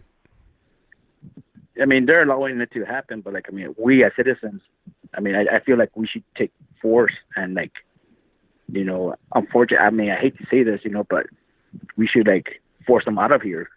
Whatever it means to preserve our country, because at this point we're going to lose our country. We're losing it if they stay here and they keep on coming. Well, I'm not really sure what can be done because, they're going to places where it's already dangerous. Like they're going to a lot of these urban areas and not really scared off. So, if there was any kind of harm to come to them now, you got people that are trying to protect their country being endangered by being arrested by people that, don't want you to do that. So I don't know what the solution is as far as what citizens can do as far as any kind of force, but I understand where you're coming from. Yeah, I feel like this country's coming to, we're gonna lose our way of living just because we're trying to accommodate, well, not us, but politicians. They want to look so good that they, want to allow every immigrant to come over here just because they want to, again, look good. But it's destroying our way of life. It's not fair for us. We work so hard to preserve the way we live. I don't see it's fair. I hear you. I'm right there with you. I just feel like the American people need to rise up, wake up, rise up, and get rid of these people. And then again, I hate to sound, like I'm not tolerant of immigrants. I understand sometimes they're going through problems. Their government's not doing what they're supposed to support them. But at the same time, why should my tax dollars support illegal immigrants to come over here and they're not doing anything for themselves? Right. I feel you. It definitely shouldn't be the case.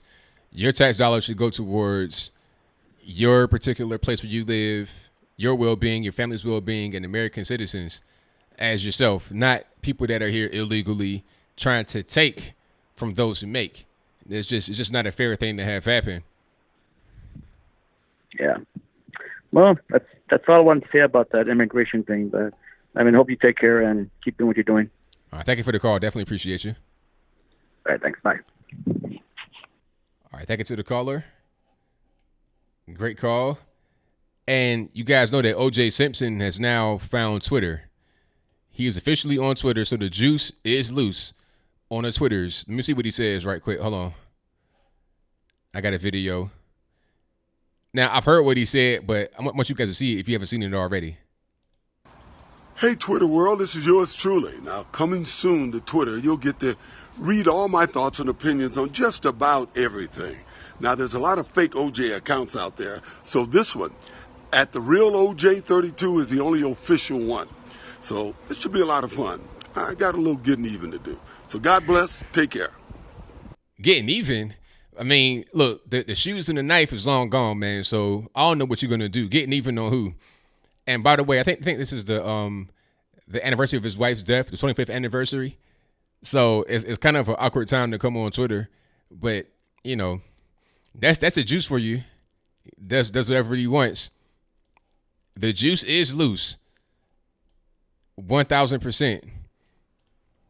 So we're going to see what OJ says. And so far he has 2 videos. There's another video right here. Hold on. Is he just going to post video of himself the whole time or what? Hey, Twitter world. For years, people have been able to say whatever they want to say about me. Boy. With no accountability. But now I get to challenge a lot of that BS and set the record straight.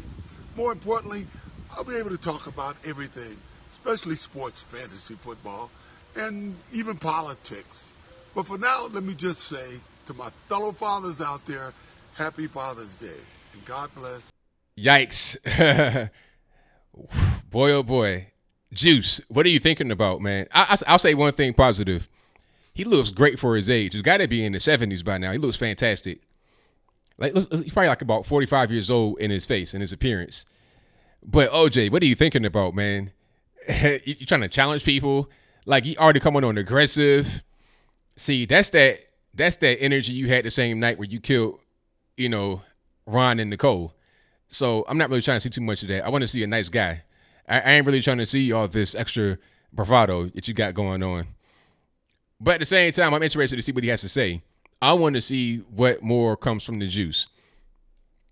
Yeah, he's a nut though. I tell you what. People are saying sociopath. Maybe so. That might be the case. It said yikes. Yikes is right. Yeah. Lock him back up. That's hilarious.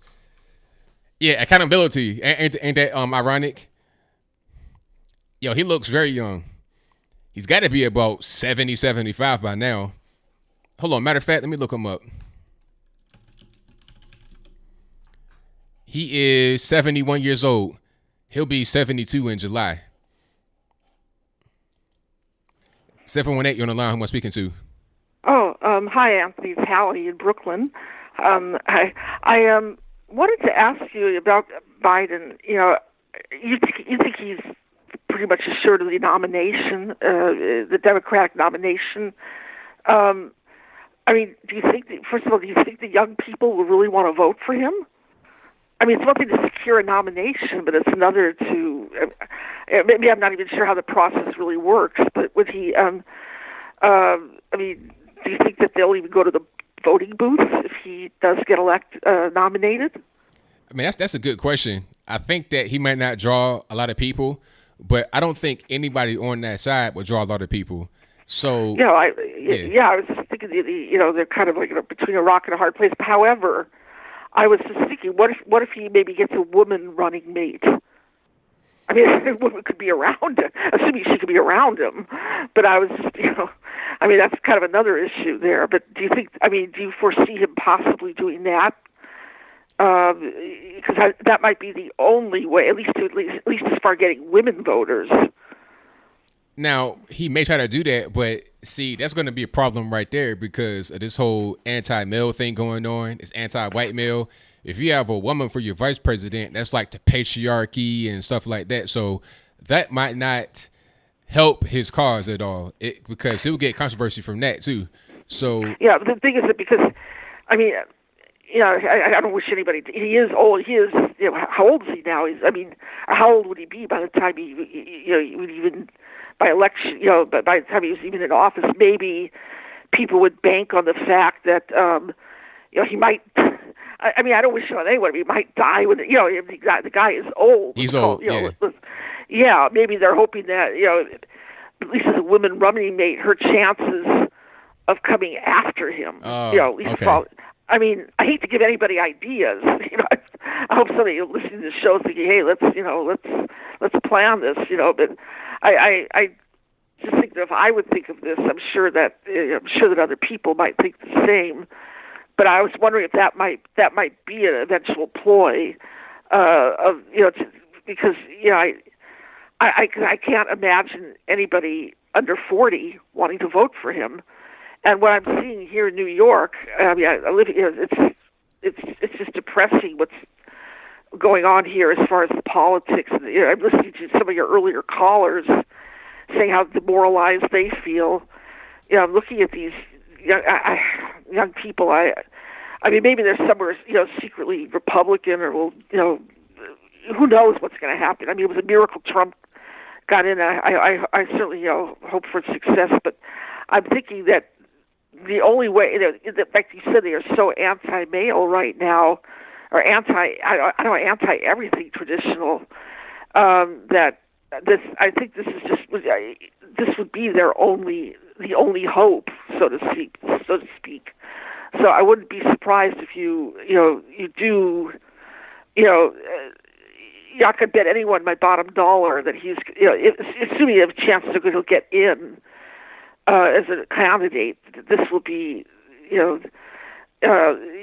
somebody that, maybe one of the women that are like, I can't pronounce their names, Kombucha or whatever, Amy, whatever her name is, I can't even pronounce half the names of these people.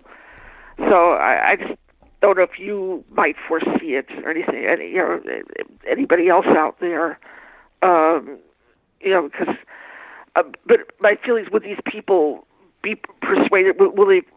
I mean, what are the chances? I hear all these stories about the Republicans losing a lot of states right now. The Democrats.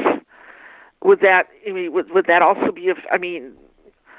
What are the chances? Do you think that these people might turn around or vote Republican if they see someone like Biden running as a Democrat? No, I think that people will probably stay home if they don't like Joe, if they're not really encouraged to come to the polls. Some may go the other direction, but I think a lot of the diehards would just stay home because they wouldn't be interested. And that's going to work. That'll work well for Trump because he'll have the base he has energized while the other side does not have their base energized. I hope so. The election day in 2016, when I went to my voting booth, again, I said I'm in Brooklyn, I expected a mob scene. When I came in, there was hardly anyone in the booth, and that was because there were mostly people in my neighborhood who either they were Orthodox Jews like me and who voted for Trump, but they were like either minority or these hipster types who just were not. They did not like Hillary. They resented because they resented the loss of Sanders' nomination. So probably what you're saying, it probably would make sense if they probably just won't vote at all. I mean, but I'm hoping that that works out. Unless they'll just vote for anyone just to get rid of Trump. I mean, but I don't know. I mean, that might remain to be seen. I mean, anyway, those are just my thoughts, my 2 cents. And it's getting late right now, so I'll let you go. And again, I enjoy your show. Thank you for the call. All right. Thank you. Good night. Bye. Bye. All right. Very good point about Joe not really having a lot of support, a lot of steam behind him, not a whole lot of excitement. It's not a whole lot of excitement there. You just kind of want to. It's almost gonna be worse than Hillary because with Hillary, at least you had the whole female thing, but you don't have that with Joe. All you got is an old creepy man. All right, call you on the line 470. Hello. Hey, Anthony, how you doing? I'm all right. How are you? I'm good, Anthony. I guess you thought I wasn't going to call in today, huh, Anthony? You can't get away from me, Anthony. Hey, I don't know what's going on. I'm just answering the phone. You need to go answer yes and come on down here to our Atlanta Gay Pride and have you some fun with us, Anthony, so you can be a little bit more tolerant, Anthony. I will pass on that. Thank you. You always trying to pass, Anthony. You need to just come on in and have you some fun, Anthony. Nah, that's for your man Pete Buttigieg. He can have all the fun. I'm good over here doing what I'm doing. He ain't no Pete Booty, it's Pete Booty, Anthony. I saw your other video the other day when you was talking about him too, Anthony. Don't be talking about our next president. Oh, what did I say that was wrong? You said a lot wrong about him, Anthony. I think everything I said was correct. You don't talk about Pete Booty. Nah. Whatever, Anthony.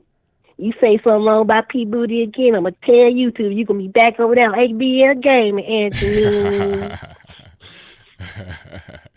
Nah, I'm good. But anywho.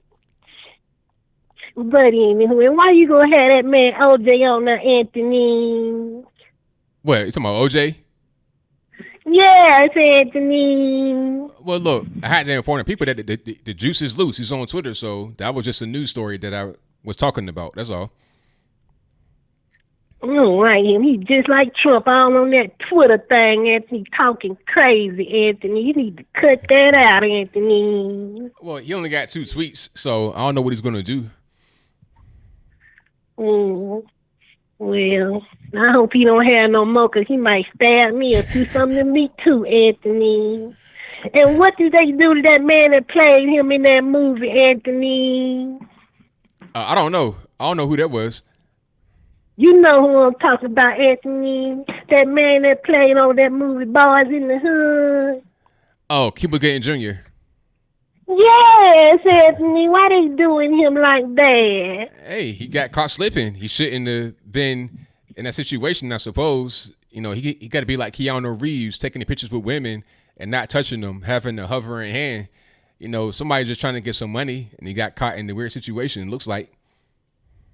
Well, I need money too. He could have, but he could have came and put his hands on me. I wouldn't have said nothing. Well, hey, you do what you gotta do. I'm gonna do what I gotta do. I do it, Anthony. But anywho, Anthony, how you been doing, Anthony? I'm great. I told you I bought some of your merchandise, Anthony. Me and all my little friends, we wore our big old MAGA. Yeah, I can't spell because I went to Atlanta public schools, and you know how it is. You're a Democratic school board, and everybody, you don't learn that for it. Just social promotion. But anywho, Anthony. And we was wearing them in Atlanta. We had a Make Atlanta Gay Again party, Anthony. But that's not what it stands for. Make America Great Again is what it stands for. We identify MAGA as Making Atlanta Gay Again, Anthony. Whatever, boo. Hey, whatever you want to do, it's all good. Whatever, Anthony. You ain't had Kevin's Corner in here yet, Anthony. I don't believe I have. I don't think I have. Maybe I have, but I didn't know it. When you gonna have him in here, Anthony? Him and Lucas. I want you to have him in here again, Anthony. Hey, we got to see what's going on with that. I love me some Kevin's Corner with that nice shiny black ball head. All right. Look, it's family show. Come on, tighten up. And Lucas with them big old. Look. It's family. Sir, look, you gotta relax. Excuse me, Anthony. It's ma'am, Anthony. Okay. But anywho. All right. You know how I be feeling. I hear his name. I just don't know what to do. Oh. But anywho, Anthony, I'm finna go because this Saturday we about to have us a little fun time down in downtown in Midtown. Hey, enjoy yourself. Have a good time. I sure will. But anywho, Anthony, I'll talk to you on Wednesday, Anthony. I know. Bye, Anthony. Oh, Anthony, I just got one more thing to say. I said I was going to stop calling you Anthony. I'm going to start calling you Logan. So bye, Logan. No. Anthony is fine. We won't be making no nicknames. Anthony, look, let's listen to me. Anthony is perfectly fine. No nicknames. No Logan-y. It's Anthony. Okay, Anthony. There we go. I'll just call you Anthony, okay then? All right. Good money. Okay, bye, Logan. See, look. All right, bye. Look, no nicknames, just first name. On that note, I got to go. I'm sorry to anybody that's on the line, but I got to bounce. Because it's time for me to go. Matter of fact, hold on. Nah, I gotta go. One last call. All right, call you on the line 202. Oh yes, hi, Anthony. Yes. Oh hi, this is Helen calling from Washington D.C. All righty, how's everything going? Not too bad actually. I wanted to follow up on just a couple of items because I know it's late. You've got to go. One was I got this email from you, one of your updates about one of your latest videos that had to do with Tim Allen. And when I clicked on it, YouTube said that the video had been taken offline. Were you aware of that? Yeah, I put it on private because the person that did the interview, because what it was an interview that somebody conducted with Tim Allen and Tom Hanks. And there was some a little kerfuffle surrounding that. So the person contacted me on Twitter and said, hey, you didn't ask for my permission to use that video. Can you take it down? Now, I could have left it up, but when I asked the person, are you going to flag it? He didn't respond. And then I looked at his stuff, and he was connected with some big people with Complex and Global Grind. I was like, okay, I'm going to put it on private for now because he probably would be the kind of person to flag my video and mess up my channel. So it's still there, but it's on private right now. Oh, okay. I was wondering. I was just curious as to what had happened there. Yeah. The other comment that I had to do with the Central Park 5. Yeah. I believe earlier in the call today you mentioned that they had been exonerated. Well, okay. Yep. Well, I'm not that familiar myself with the topic because I wasn't here in 1989, but I saw a video from one of your colleagues, Brandon Tatum, I believe. Yeah. Yes. So he did this opinion video, and then he actually linked in that video to the interviews that were done of the suspects back in the 1980s. And I actually watched them, and they were shocking. I'm still shocked that, A, there's even a question that they were not guilty, and B, I heard that the actual city of New York paid them $44 million. Well, I didn't know how much your money was. Yeah, that's pretty out there. I was flabbergasted. I mean, these are criminals. I understand that they were teenagers at the time, but I don't know if you listened to the interviews that they did back in the 1980s. Did you?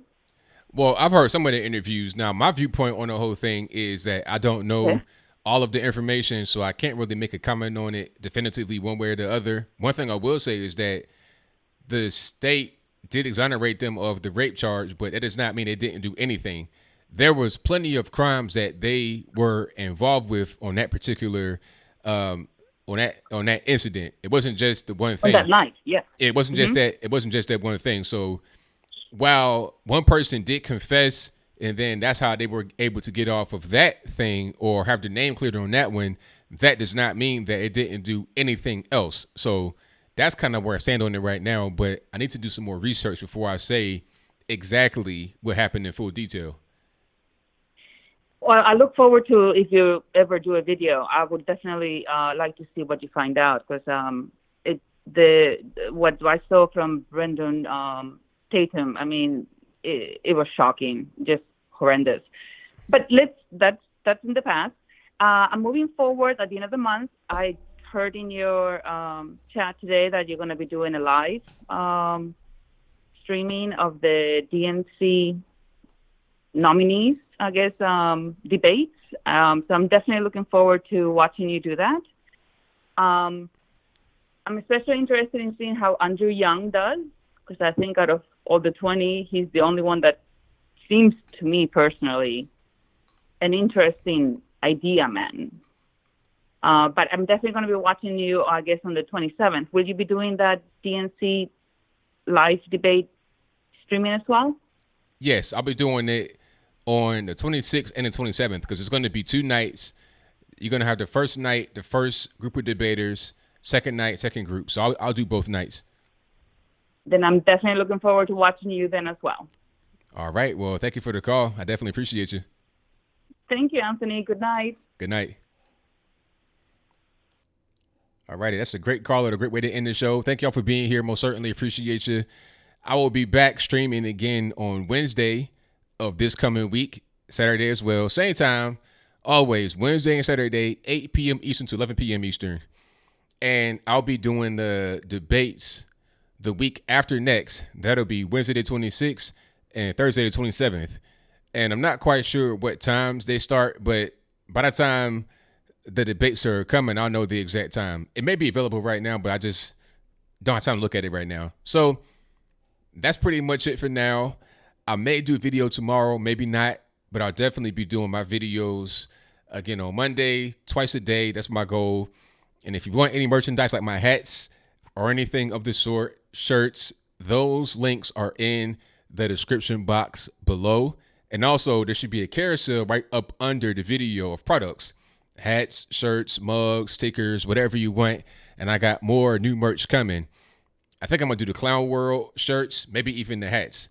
I think the hats are limited in the color. I may just break it down to 3 colors or whatever the limit is. And before I go, thank you to Daryl McGavick Sr. for the donation. Definitely appreciate you. Shout out to Andrew J. Shout out to Sam Sutherland who says, down with civic nationalism, go full on nationalist. That's a big can of worms right there, so I won't even get into it.